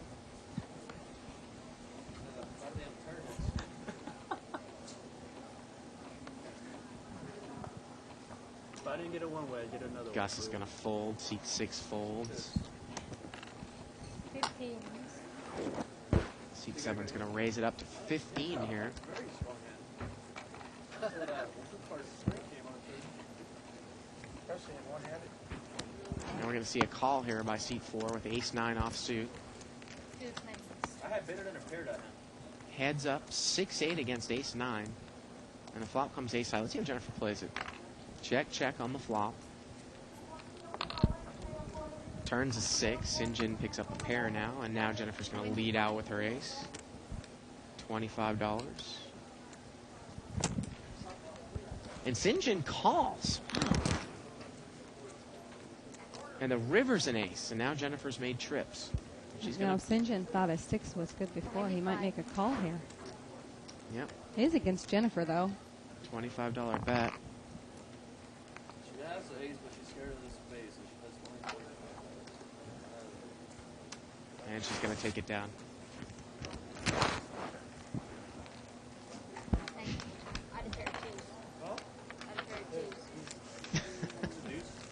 And she says I had a pair of 2s.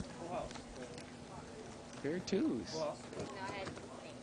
Oh, now she says she had an ace. The other thing about Hooters, too, is that it always used to be, like, I go in there because the beer and the chicken wings are supposed to be really good. Mm-hmm.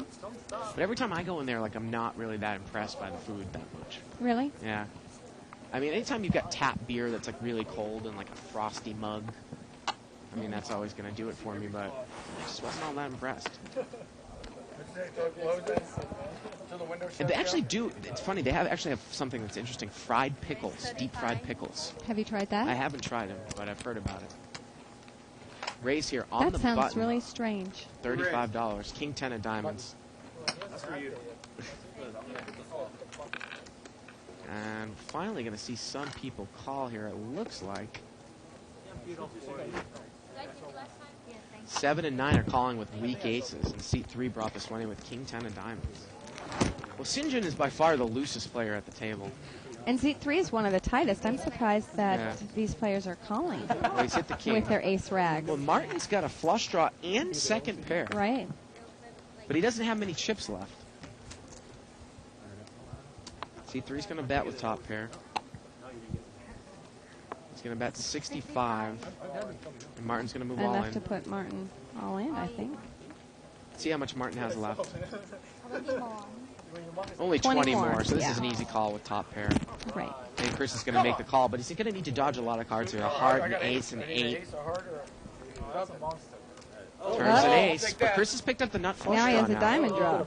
Diamond Yeah. flush draw, though. Now you just So let's see want the some river black. here. There you go. And the river's a black Something deuce. Black. Anything black. Wow. Unless it's a king. And Martin's going to take it down there. Good job, buddy. Hang on, it was a perfect diamond. Button's going to move over here to seat 4. Wait, there hasn't been any movement in this game. Everyone just kind of stayed in the game. Chris Martin wearing that Hawaiian-esque shirt. Looks like he's having some, what is that, spaghetti in the background? What, Denny Williams now? Oh, pad thai. Thai dish. Everyone's had pad thai.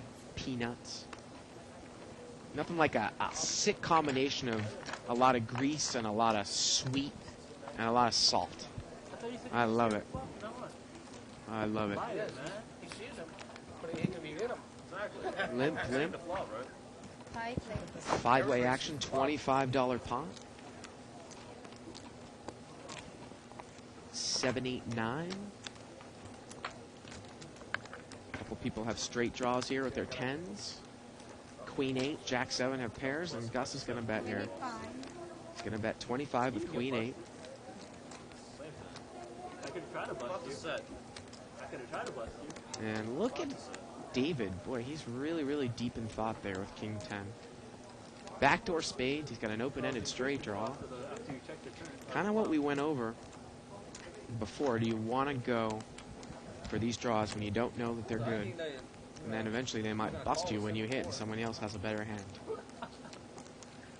And Chris is going to muck. When you raise, I'm going to call. And Gus is going to take it down.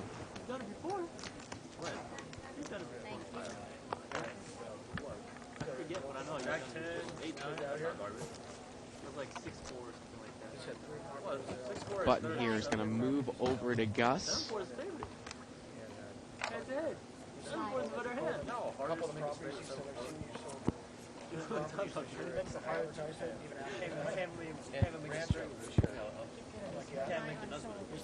And the big blind here is in the loosest players on the table, Sin Jin. Let's make him expensive. Because she says he's going to call me with And we're going to see a race here.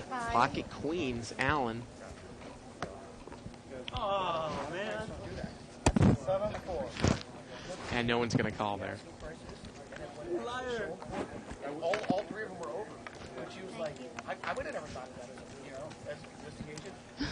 That's something you should do in your presentation. Alan's really been hit in the face by the deck, Shirley, but no, it's an interesting concept. I'm going to put you on the spot because I'm going to tell you that David and I had heard the terminology, and it's something that we talk about on the show a lot, but we never used the terminology to describe the situation. Somebody wrote an email here, I think it was last week or a Monday, said, can you describe reversed implied odds in more depth? And David and I couldn't put our finger on what that was. I remember reading about it in Skolansky's book, but I couldn't remember exactly what he was referring to. Do you remember what he's referring to? I put you on the spot. Chicken Little. There's 5 more. And if it's okay, you don't know. I understand. You know the concept. You just probably haven't Right, named I it. just, yeah. No. Now we have a raise here. 4-way action.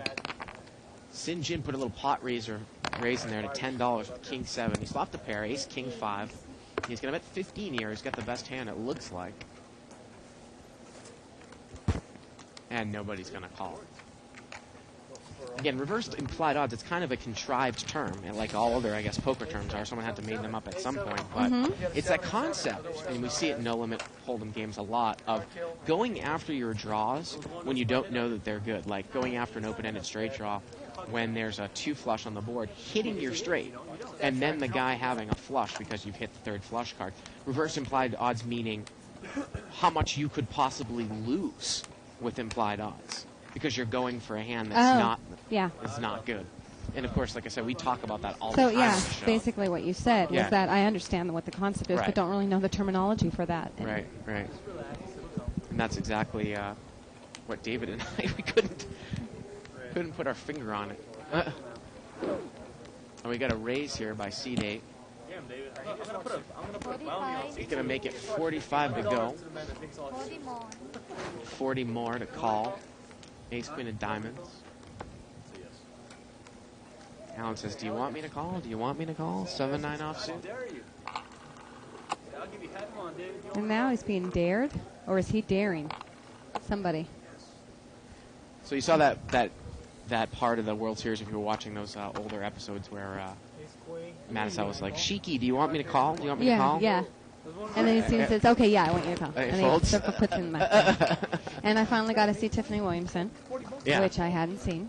They didn't really cover her all that much, though. No, Didn't and I seem like- don't think you know what I mean. I didn't have to play with her hours on end, and I know that there's a lot of stories and what, Yeah. but I mean, she didn't get totally out of line. And actually, she seemed really pleasant. You know, the King Jack. I'm sure if I was sitting at the table, I would have been extremely frustrated Yeah. having the time called on her, and then Yeah. you know, especially when it's not that not that big of a hand to think about. You know. Right. But she seemed pleasant enough when she wasn't involved in the hand. You know, she was nice. And, she sure has had to take a lot of slack. Beyond that, I don't blame you. Now it's been folded around to the button here. He's got I wonder queen if the 4. Sheiks had to take so much slack. Well, He's acted like a clown from what I've Does seen. he play high? I heard somewhere he played. I actually was looking at Hendon Mob, and this is his first real cash in a tournament ever. But he plays high limit cash games. Okay, I don't know. I don't know he who he does. is, but I was not impressed with his demeanor at the table. The way that I don't know. I think there's something to be said about being a sportsman in the game, and I don't think that he was. Well, 2 people have ace-3 here. They're heads up in the blinds. They didn't chop, and we got a bet and a call on the river's the king, and a bet here. $25 make you holla. And this one's going to get chopped up if Eddie calls it. And he does call. And they're going to chop this one up with aces and kings with the jack-kicker.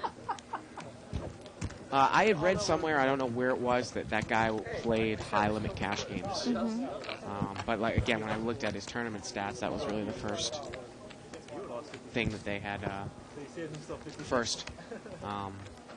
cash they had. And then did you also see the hand with Steve Daneman with the set of 9s versus Joseph Haysham's ace king of diamonds, and the flop came with 2 diamonds, and the guy flopped the set. And I heard some people had given Daneman flack for moving all in on the flop. But I don't mind that move at all, because, Haysham's like check raising, representing an overpair. You know that those tournament guys don't get rid of overpairs in that situation. Give me a break. Well, it's easy for us to criticize when we know that Hashem, has the ace king of diamonds and would have called and this and that. But when you're in that spot and he puts his opponent on a range of hands and he thinks, okay, if he's got this or this, he'll call this all in. And Now we have a raise here and then a re-raise. It looks like. It looks like David Kelsey is re-raising with king-queen off suit. And Gus raised, I believe, with ace-8. Now, this is something that David talked about before the show with me, that he's going to pick on certain raisers that he thinks might be coming in with hands that aren't that valuable. And Gus has been coming in with weak aces, and maybe he's noticed that because he's re-raised him with king-queen. And I'd be really surprised to see if Gus is going to call here, and he's not going to call. Shows 1 ace, which just means that he probably did bring it in with ace rag, right? Right. Had a big hand that time. Give your 9-7 again, David. Huh? Give your 9-7 again. Looking for your I wish I quads. had Looking for your 9-7. quad 7. Rat bastard. Button's going to move over here to seat 1.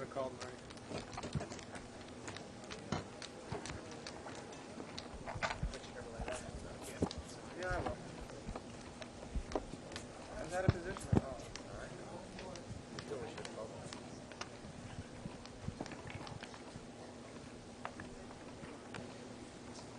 Limp here under the gun. Queen 8 suited there. And Gus is going to raise here. He's got ace queen off suit. He's going to make it 40 to go. And Martin's going to call here with king jack off suit. C2 calls. There's a $40 raise here. And Alan's going to call with the gap suited connector. And Jennifer, she's going to call with queen 8 suited. So we got a $160 pot here. She's been playing pretty tight. I'm surprised at that call. Alan checks in the dark on the flop. 10, deuce, 8. And does Jennifer have the best hand? She does have the best hand. She's going to bet.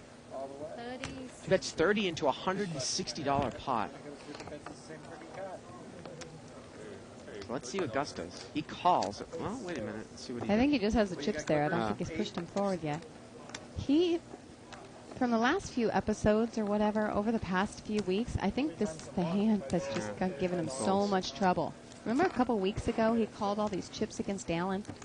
Well, Jennifer takes it down there with a $30 bet into a $160 pot. Oh, wow. The turn was an ace, the river was an ace. Really? Yeah. Wow. Amazing. But the queen was no good if it came out, you know, because she had queen 8 and he had ace queen.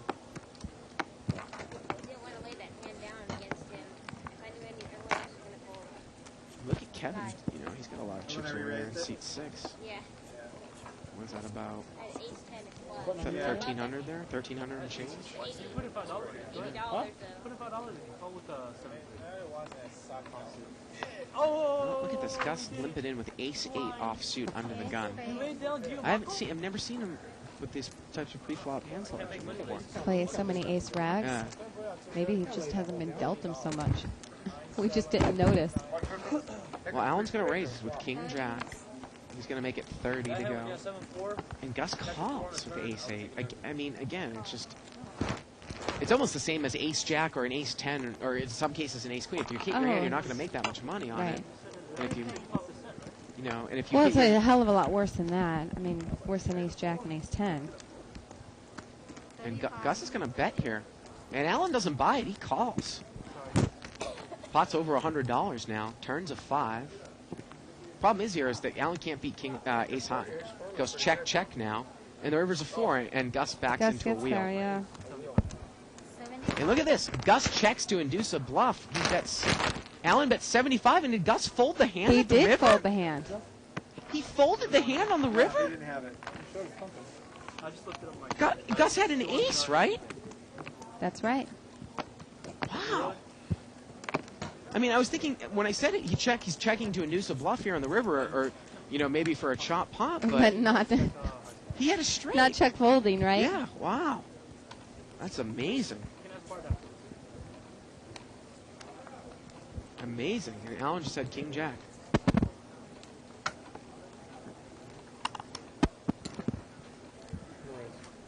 Gus's game's off a little bit. But I don't know how you are. I would much rather, I don't even think twice about mucking ace 8, and I would be so much more eager to play 7, 8. Well, look at that. Of course. Now look at this. Gus is raising out of the blind with king 6 offsuit this time. Yeah, I think he's really steaming right now. He made it 35 to go. And I don't know why, because he lost that money a while ago. Yeah.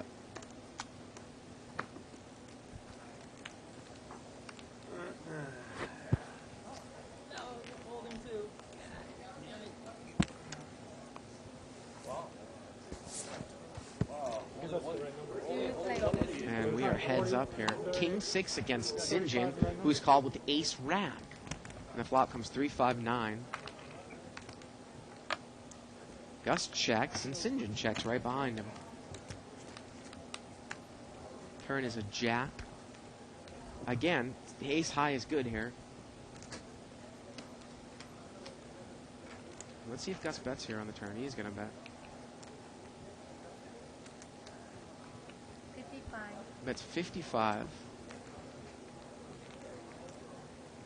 Well, even though we've seen extremely tight weak play here, I mean, we've seen some people just come in and overvalue ace rag like crazy. Right. That's what I wanted to see.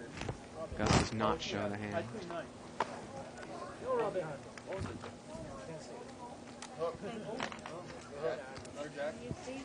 And we're looking at another chip count. So again, Kevin is in the lead in seat 6. David in seat 8, he's creeped up. He's up there to So his 1,000. aggressive game's paying off today. Alan's got 750. And Gus, boy, he's in for what, a buy-in? I think he's down about 500. I think, yeah, he did his rebuy, so. And Jennifer and Martin, a couple of the big losers for the night. Well, Jennifer stayed pretty steady this whole time.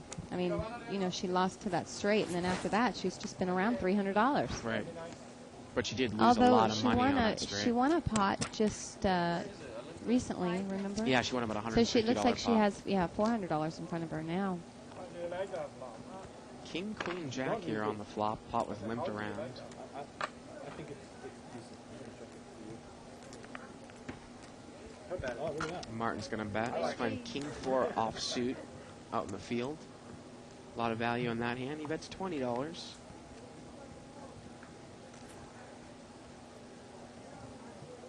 I should have played this garbage. Under the gun. Get a straight draw. Get a straight draw. And it looks like he's going to take it down there. The game's over there. Yeah. This is a bunch of it. Get a straight draw. Oh, you're not Scotty either. I think guys in Hawaiian shirts are cool. Because I have my own little I was selection going to of say, haven't flowery I shirts. seen you in Hawaiian shirts? Yeah. Where you been? Are you asking if I think you're cool, or are you just asking generally? Well, I guess you must have picked up on Yeah. it then. You'll I have fuel one- I the, have fuel the one fire Hawaiian- a little bit of this, you know, all these people thinking that we have something going. Yeah, I have one Hawaiian shirt. I'm waiting on going too. Are you going to play this weekend? Who else is going? Hey, you know who's going to be there? I know. Gail. I'm going to be there tomorrow. You know Gail's going to be there? I'm going tomorrow. Couple limpers here. Gus is on the butt. He's got King Queen, looks like. And he's going to bring it in for a race.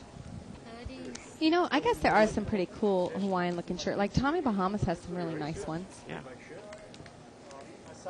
Oh, look at this. It's Greek George. George. Boy, that'll bring some action to the table. It's just, this game just got 10 times tighter. No, didn't we see him like last week steam or something like that? Then he was action. He plays, sometimes he plays really loose in these smaller games. Sometimes he can steam, yeah. A raise here by Gus with King Queen. Sinjin calls with 4-5 offsuit. Looks like, Well, for a tight table, their freehand selection kind of sucks. yeah, that's true. And we got 6 callers, or 5 callers, so 6-way action. $125 pot. King 5-8. Well, Gus has hit top pair. You get 6-7? Martin has a Flush draw flush with draw a pair. and a gut shot. Martin. Martin's got a flush draw and a pair. Oh, 6-8. oh, he does. How But- did I see gut shot? Now look at this. So Sinjin is going to come out, and he's going I'm to bet on seeing the things. 5. And let's see what Martin does. Remember, he pushed before when he had a pair and a flush draw. Let's see what he does now. It's an $80 bet here. This is one of these times where if he actually pushes here, could he get Gus out of the hand with King Queen? And maybe protect his hand with the second pair? I don't know if Gus would lay it down.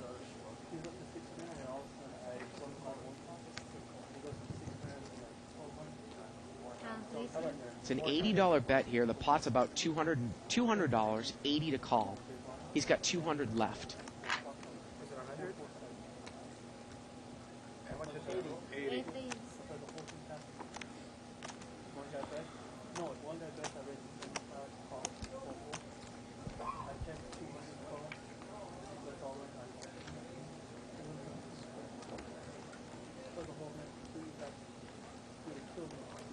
Let's see what he does here. I mean, his hand is his hand. Can you fold here? It's a $200 pot. It's 80 to call. He's got 200 left. I mean, if you push here and And, think yeah, that if you're you going to move get at in, least, you're not getting somebody off the hand. Well, that's you're true, going to but- actually have to hit. but if you push here, do you give you give yourself the odds? You're going to make the pot 400. Another guy's going to call for 600. Right. So you're And you get two carry. Right. you're probably going to get 2 callers. You got a flush draw and a pair. Is that the right move here? Just to build the pot up. Your hand is so, it's strong in terms of drawing here against single pairs, which is what he's up against. Hey, there he goes. Yeah, and he is going to push. He's going to move all in. It looks like maybe 220 total. And now the question is, here we go to Gus. $80 bet. The guy moves all in for 220. The pot is now 520, 220 for Gus to call. And I said if this was going to happen, if Gus folds here, is he actually What is protecting going his on? hand? I know why you did Did you that. see that? That's not cool. What did he- St. John goes and puts his chips into the pot like I'm going to call. He pushed his rack in there. And the action's actually up to Gus. Again, if Gus folds here, Martin's actually protected his hand. Because I don't think that St. John might not call. And if he does, Martin still has the best hand. With his pair of 8s, right? Again, it's about a $520 pot. I agree that it's legal, $220 to call. but it's chicken shit. That's a chicken shit move. I know that. And I think Gus is a little upset about what just transpired there. Yeah, Shelley. well, I mean, he pushed the table. I mean, he pushed the chips in, and it's Gus's turn to act, and he's trying to influence Gus' decision. I don't know why you would do that with such a weak hand anyways. I would imagine that if he puts seat 9 on a flush draw, that way his 5s will Well, be good. the other question is how much does St. John have behind him? Because if Gus calls here, can he open it up to... Obviously, it is opened up Right, to a re-raise right. by St. John. And you have that other person sitting And behind. look at this, that he's has going to an actual- fold. He folds the king-queen. And again, maybe pot odds might dictate that St. John's going to call here with a single pair, but I don't think so. I mean, it's 130 more. The If pot's he doesn't $500. call, Gus is going to be flipping. $130 more to call, and he is going to call. And the pot's going to be about $650. And now Martin has protected his hand. He has the best hand now. And he's got a monster draw as well. And let's take a look at Gus. He can't be pleased over there in seat 5. He can't be pleased in seat 5. Well, there's a spade. And Gus would have hit top 2 pair. River's a 9. Dude, I would have called that and I would have beat him. That's what I mean about that. Oh, wait a minute. How would Gus have beat him? No, come on. That changes everything. That was a bullshit. Well, I don't know why Gus... I don't know if he said... I don't think that he said he would beat him. I think he said, I would have called and that's BS or something like that. Oh, I thought he said I would have called and I would have won, but he wouldn't have won. The guy made the flush, but anyways. He might have said that. Okay, I didn't hear that. I mean, he had 2 pair. He basically made it 2 pair on the turn. That's not the point. You can do that. I have no problem with that. It sounds like he has a problem with that. The problem is what you did there. When you know that I'm in the hand and he's in the hand. You know we're in the hand. I mean, that wasn't a mistake. Well, maybe, to look back, do you think it could be a ploy on St. John's part that he thinks that seat 9 took so long that he's pushing all in on a flush draw, and he's going to make it look like I'm going to call because I think I have a pair, where the other guy might have the higher pairs. Yes, Bart. It's not That's what I said. I'm going to check also. Ace 9-4 here, all spades. Turn is king. And Gus is going to bet here with pair of 9s. Marty's got some shit. Yeah, it looks like he's going to take it down. We got about a half an hour left in the show. if there wasn't such a big Again, thank you for joining us tonight. We Or stream if I thought you made a mistake, but I know you cash games every Monday through Friday from 6 to 9 Pacific time. You and I both know you didn't. And tomorrow night's game is 5,100 no limit hold'em with a $5,000 buy-in. Well, we'll see what cast of characters we're going to Yeah. get for that game. Yep. I'm not telling you that. What I'm saying to you is even when it was all said and done, you still debated on whether to call him or not. So it didn't tell me that you were going to call him. I mean, that's the point. Here's an interesting post here by Kev Math. Didn't Sean Chacon make a brief appearance on Live at the Bike Show in a 400-800 limit game? Well, I'm definitely going to have to look at that. I If don't Shiki remember. did. Yeah. What you do beyond that is I don't have any Wow. problem with anything at all. He did. I'm getting confirmation from our producer that he did. Wow. Oh, so that would I got mean no problem. if he came in the same night as Joe Hatcham, the night when we had that party, that would make sense because I wasn't doing the announcing. You were doing the announcing. No, but I we was weren't doing we some weren't of the. I was 400, doing some 800 of the at that time. announcing. No, 400-800 limit was way back in February. Come on, you know that. No, 400-800 limit was way back in the first few weeks of the show, in the infancy of the show. I don't know. I don't think he came in, or if he came in with just Pasham, he wasn't on the table. That specific night was the night that Kenna came in from the party and was buzzed insane. And it was not a 400-800 on that specific night. Because I remember it being no limit because Kenna was saying something about they both have the same hand. That means the person in position should win this one. You probably don't remember that. Well, that's interesting. I do remember. I'll look into that. Something. We'll see way back when in the archives. Maybe get everybody a We date could for find, that. yeah. See if he was on the show. But again, I'm pretty sure he plays high-limit cash games. And then the guy thinks long and hard, and he falls. Limp. The guy to my right still has the option of calling corner. You know what I said? I get up and said, nice call, dude. I have nothing. Four-way action. My right call. He called it, then I said, look, I got a flush. King 7-9. That's fine, but there's a difference between doing that and pushing your chips in. The 10 Jack has double gutter there. Yeah. I spotted it. Wow. An 8 or a queen would make his hand. Sinjin in seat 7. And you wonder if he notices it. Well, he's going to bet. He's going to bet 20. He's got backdoor diamonds as well. Most good players would disagree with you on that. They would say that that's And Now, if Gus wasn't tilting before, he might be now. I don't understand what Gus is saying. It sounds like Gus is saying, well, you can do that the way that you did it, but it's Bush. I don't think you can do it at all. How can you? You can't make a motion to call with two people else in the Well, you're hand. not supposed to. Of course not. I mean, there's nothing they really can do about it except warn the guy. And then right? he's sitting there saying, and it doesn't bother me, but, you know, he's talked about it for the past, whatever, 5 minutes. Right. It's obviously getting to him. You lost, too, right? They continue to do that every time. Oh, that was just poetic justice, is all that was. I'm still amazed that he folded the wheel at the end. Yeah, that one was strange. Yeah. I only called because I put him on a flush draw. I had no idea he had a pair with flush. I did have a pair.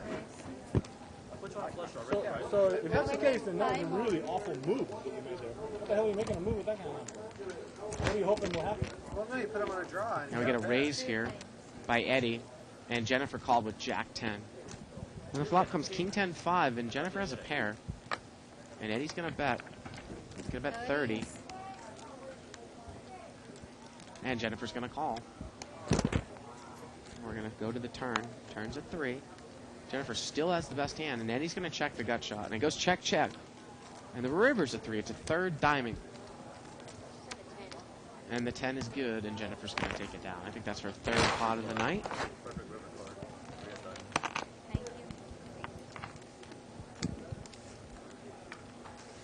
Came up with your nickname. Huh? I just came up with your nickname. Winger?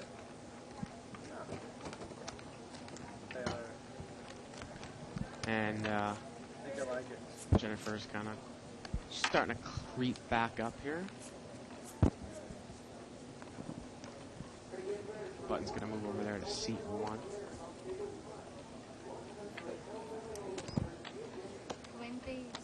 $20 bet here by seat 4. Pocket 3s. Just going to bring it in for an early position. Ace 10 offsuit here for Kevin. And then ace 7 offsuit He calls. plays any ace, man. And seat 9 is going to Now- re-raise to 40 with ace queen. Raises- A little mini re-raise. Until you see the flop, you go, oh. That's probably one of the... Worst things you could do there with ace queen to open it back up to a re-raise. I just... Everyone's going to well. call. Well, let's It's see not raising with ace queen, but you just do the mini raise. And Yeah. Well, I never liked the mini raise for that reason because you know limit hold'em, you're basically just exposed your It's stack. not, yeah, well, if Yeah. a mini raise once in a while is not okay if you're looking specifically to, build the pots like them. Right. With the pocket 3s, it wouldn't be bad. With the suited connectors, it wouldn't be bad. But not with ace queen. Now look at this, King 4 deuce, and Jennifer's going to lead here. She's going to bet 25 into about a $200 pot, though. Sense a little weakness in that I mean, bet? it's just. Either or that or huge strength. Yeah. She's- Now let's see what Martin does. He's going to She call. does have the best hand. Yeah, she does. But is Martin the type of guy that can actually bet the turn if it gets checked? Well, now he picks up the queen. The pot is about 250 now. And she's going to bet again. She bets 35 into a $250 pot. 35, let's make it 70. And now Martin's going to raise. And He's going he's going to make it 70. He'd Right. do a Mini little raise. mini. Come and get it. And he says, come and get it. You know, she doesn't have the best hand. She knows she doesn't have the best hand, but it's only $35. I called $35 to try to hit 3. Yeah, but $35 to win how much, though? Yeah, but look in the pot. You're already getting almost 10 to 1 on your call. Well, yeah, but you... Let's see the river here. The river's a deuce. Well, the pot was about $320. She checks, and I think Martin might check. Right, so you're fine. getting like 10 to 1 on your call, plus any money that you can make in future betting. Oh, you're rounds. talking about pre-flop. Oh, I'm talking about right then when he just did the double raise. She had bet $30 or $35, and he made, he doubled it. You don't think it's right for her to call $35 more when she's getting 10 to 1? With one card to come? I know with one card to come, but also you have the chance of getting a lot more money from that player. Well, no, I know. Well, we can do the math out. She made it 35 on the river. He made it 70 to go, so she's got to call 35 more. The pot is laying about 350. So in order to spike that 2 outer, basically. Well, she has she's going to she needs to get like 20 to 1 on her money. 25 to 26 to 1 on her money, including his stack. So basically, if his stack had 300 left, she could win about 600 in the pot with about a $35 bet. Yeah, it's close.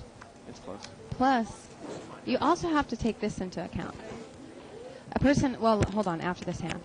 We got aces, yeah. Raise here by seat 7 with 7-4 offsuit, and David Kelsey's going to re-raise to 100 with aces. And look at this. Wow, St. John's look at that. St. John's lost it, too. Him and Gus have lost it. Guess some of these guys are getting bored at the table. And David has put him in blind, it looks like here. Ace, deuce, 6. And St. John can't call with 7-4. David flopped a set of aces. Wow.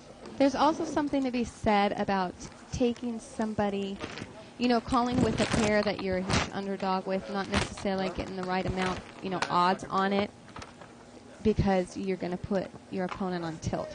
Like if you had got that money and he had gone broke and he had went and rebought, but you know that he's a steaming player and he's going to come off, come back and blow that $500. Well, that's one way to look at it, too. As a pure math problem, I guess the odds were closer than I thought. Because I thought with $35, you need to make about 24, 23 to 1, so she would need to make about 700. And there was a little under that in the pot, but it was close. Mm-hmm. But you're right, like for future. If you can get a guy to steam, that's always good, too, like a Patrick, right? At the table. I remember a Patrick who played at the table. Now we got a raise here by seat 6. He's got ace, king of spades, and St. John's going to move all in for 45 with queen, deuce of clubs. Where was this play the first half of the show? Gus has got queen, 10 of diamonds. Now you cannot. Well, he can re-raise. Gus can re-raise, but seat 6 cannot re-raise because he only made it 45 in seat 7. The original raise was to 40. Remember, we had that issue a couple days ago. It has to be 100% of the re-raise to open it back up. I need a lot of space. And let's see what Gus is going to do. Gus is going to call. And Kevin can only call here, and he does call. And we've got 3-way action, 1 player all in. Martin is in the hand. 4-way action. Jack 7-9. Looks like Martin outflops everyone. Yeah. But Gus has got a flush draw and an open-ended straight flush draw. What a flop for Gus.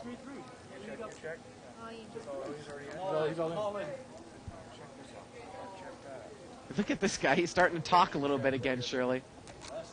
Well, he's had some food and some alcohol. He's ready to go. He bets 50 here. 50 into a pot that's $160, so it's a $200 pot, 50 to call. And Gussie's got a monster draw here. And he just calls. He just calls. Well, if the queen came, it would be no good. Because Martin would have 2 pair. Now let's see what Kevin does with the ace-king. You know he's going to smooth call now just because you said that. A black ace-king here, Shirley. You got a guy that's all in. Why get involved, right? He's all in the way. What do I know? He's going to call. The ace-king of spades. Turn is an 8, and there's the nut straight for Gus. With the open-ended straight flush draw. But St. John still has outs to now he's picked him up with the flush draw. Yep. Also, if he hits a 10, he's going to chop. Yep. And now Gus is going to bet. 55. 155 here into about a $200, excuse me, about a $250 pot. So pot's now 400, and Gus needs to dodge a club here. Needs to dodge a club. Gus is going to win the pot on the side here, but the main pot still has $160 in it. Come on, put a spade out there. And wait, and is Martin still in the hand? Excuse me. Oh, he hasn't folded yet. He's still thinking in deep thought. Gus has bet 155 on the side, remember. He's betted on the side. Doesn't matter how many times you look at it, it's not going to change.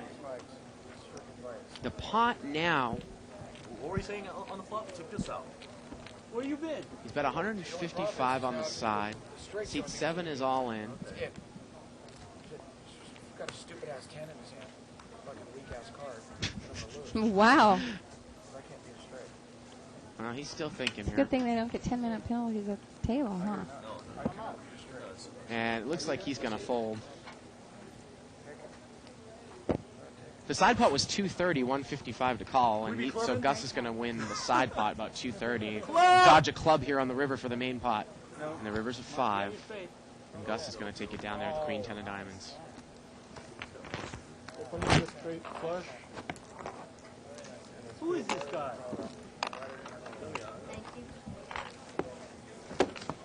Now we get confirmation.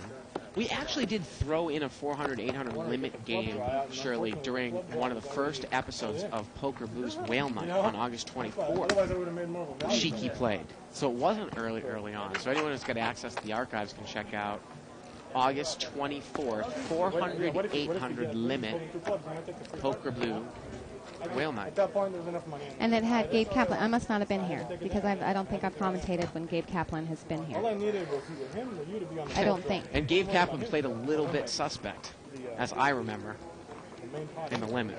It wasn't the most solid limit play I've seen. Have I done a show when he's been here? You see that I don't remember. But check that out, August 24th, right? So, and again, if you want to check that out and you don't have access to the archives, you can click on the archive banner in the upper left-hand corner of your screen. $14.95 a month gets you subscription to all of the saved action. Raise. 30. We got a raise here. Hey, where did you get the clock on this table? By Jennifer. Yep. Shows pocket queens. Pocket queens, pocket ladies.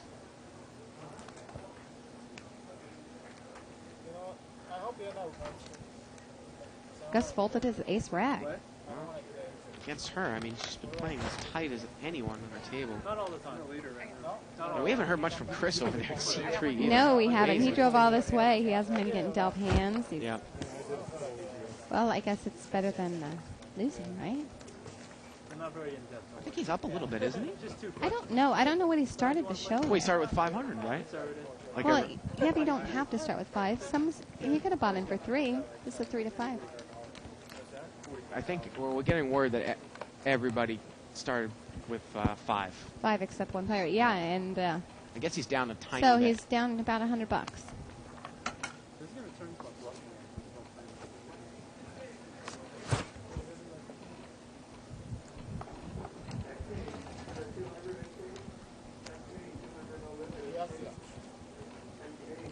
Alright, raise.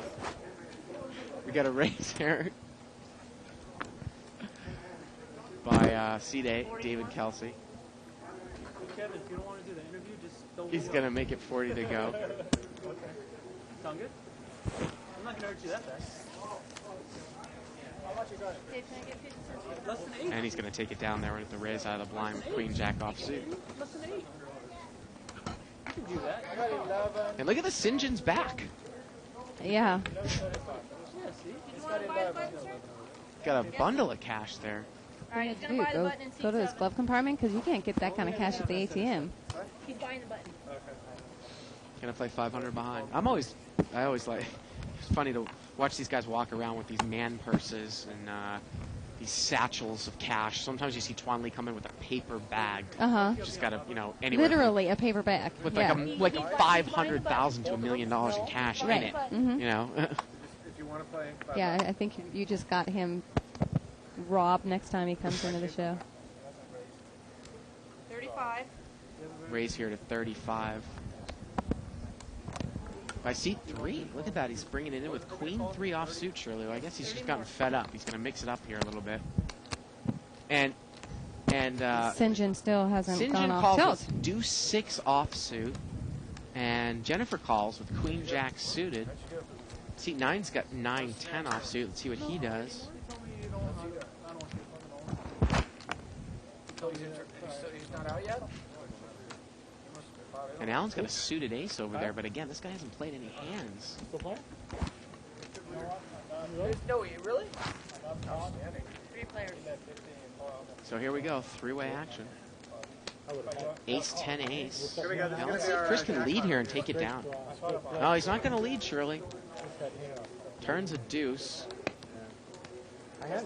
Now he's going to bet. Well, maybe he's like, well, I Hopefully he checked my puts 3 in a aces. strong enough bet to take it down. Going to bet 70. I Is think St. that'll- John going to stick around here with a pair of deuces? Well, you know, I'm done trying to figure out what St. John's Well, going what to can do. St. John beat here? I mean, he can't beat any pocket pair.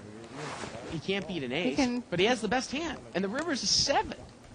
He can beat a bluff. And look at this. He can beat queen 3. And that's what he beat. Queen high. Queen high. Queen high.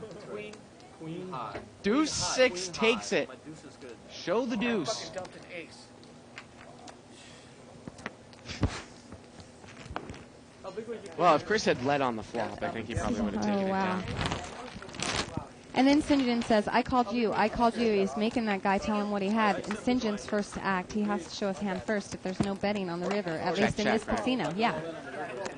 If on the river Chris had bet, then he has to show his hand first. If on the river there's no betting, the person in first position shows their hand. I would have a hard time beating queen high. How big would you kick her? We're going to take a look at another chip count here. And Kevin is the big winner for the night. Right. Up $750. $12.50.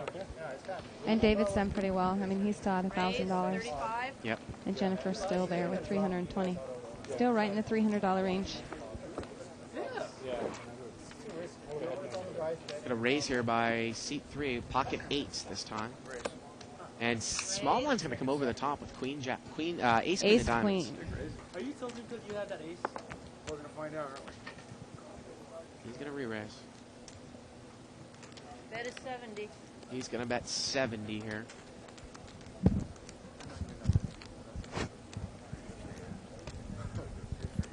And Chris is going to call. He has position on Martin. Pot's about $150. 9, That's 3, pretty 4. good flop for eights. And Martin checks. And Chris Oh, checks Chris right behind him. checks. Turns a deuce. Well, he's induced this bluff. And Martin's going to bet. Sometimes these situations, I think, are the toughest the situations in Hold'em when you've got a mid-pocket pair and some guy's represented an overpair. We had a bet and a call, and he's got the best hand here with eights, but he's... I don't know if he's really representing an overpair, though. And the river's a queen, and Martin gets there, but and he's going to move all in now. He moves all in, and Chris is going to fold. Well, I can't make Chris feel good because he kind of let Martin get there. Yeah. With the ace queen. Yeah, he checked the flop. Well, which- he could have bet the flop, Yeah. and he could have, made some kind of move on the turn. I mean, Yeah. I wouldn't have put seat 9 on on an overpair No, but because of the way that he plays. Well, he checked exactly. He checked the flop. And but he what checked the I'm flop, saying right. that it's sometimes it's the most difficult situations that you get in with pocket eights and pocket nines when there's one overcard with eights with a 9 on board, or there's no overcards. But the guy's raised out of the blind. Now, if he's firing out at you, would you Yeah, want to but- get involved? But you also have to remember that it's seat 9. It's Martin, Well, and he didn't fire at me, but I'm saying if he did, I'm saying, would you want to get involved with that hand if he came firing out on the flop when it was raggy? That's pretty damn close. Gus chips raise. Raise. Make it 20. Jeez Louise, man. 20 straight. $20 raise here by seat 9. 4 players. 4-way action. Ace 4-3. Kevin's picked up top pair and the nut flush draw. What a big hand. I'm not in the hand. And Martin's going to come out and bet with ace 5. He's got top pair and a wheel draw. 40 45. Got about 45 here. How you like that? I'm all in. How you like And that? Kevin's going to move all Wow. in over the top after somebody calls in between. Chris called with pocket sixes. Kevin moves all in. He's got about 1,200 there. He's just going to move a couple stacks in there. He's moving all in. And Martin, let's see how much he's got. Martin's got about 750. And if Martin were to call this, he would be drawing really slim. I showed him already. Keep it ready. You need to keep that to yourself. So we got a bet, a call, and all in here by Kevin.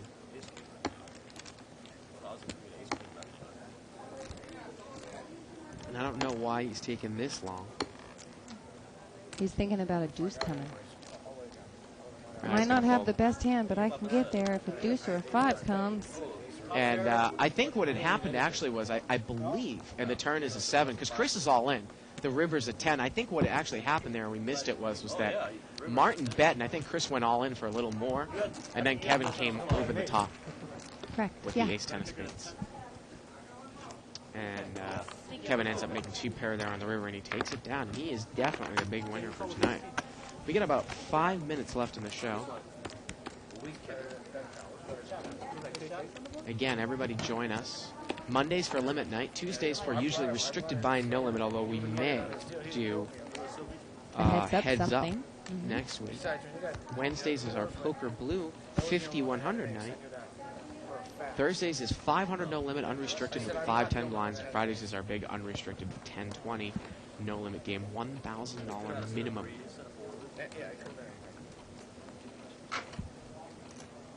Check it out. Shirley and I will be back tomorrow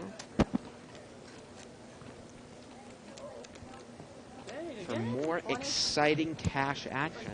That's right, not tournament, cash And, action. yeah. And a great commercial. That's right. We got a raise here by Martin with King Jack of Spades. He's going to get called in several spots. He raised it up to 20.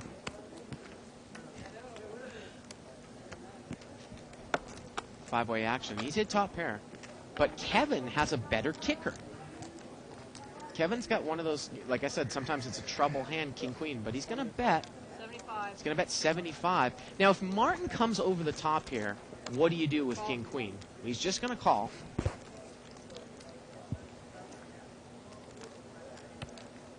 Pot now is about 250. And here we go to the turn. And the turn's an ace. And that might be a scare card there for Kevin. What did this guy call me with on the flop? And it goes check, check. And the river's a 9. And now do you value bet with king, queen? No, he's going to check. I mean, at that point, what do you think the guy, maybe he had been slow playing ace king, maybe? Something like that. Regardless, Kevin takes it down.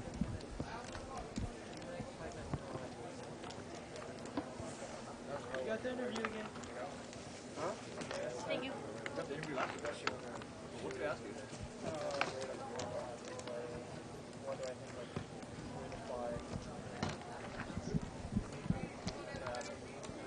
And getting word here that this is going to be the last hand of the night, Shirley. Always a pleasure doing the show with you.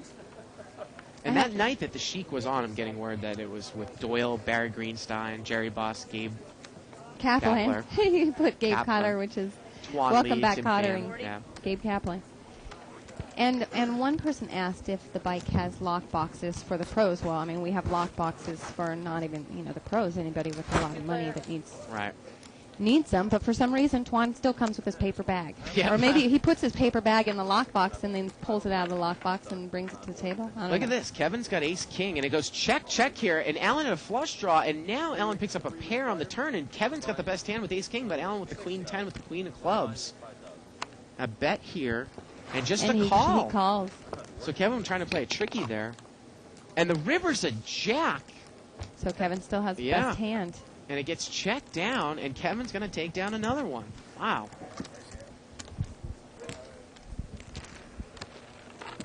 Unbelievable.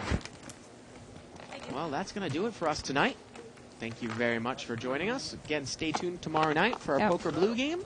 5,100 no limit hold'em for everyone here in the booth. Shirley Rosario, I'm Bart Hanson. Good night, everybody, from Live at the Bike. Good night. It's here. It's big. And it's closer than you think. It's not a tournament. It's what you don't see on TV. The cash is real. The stakes are high. They bet big. They win big. They lose big. High stakes live action poker. Live at the Bike. Watch it live on the web or play it if you dare at the Bicycle Casino right here in Los Angeles.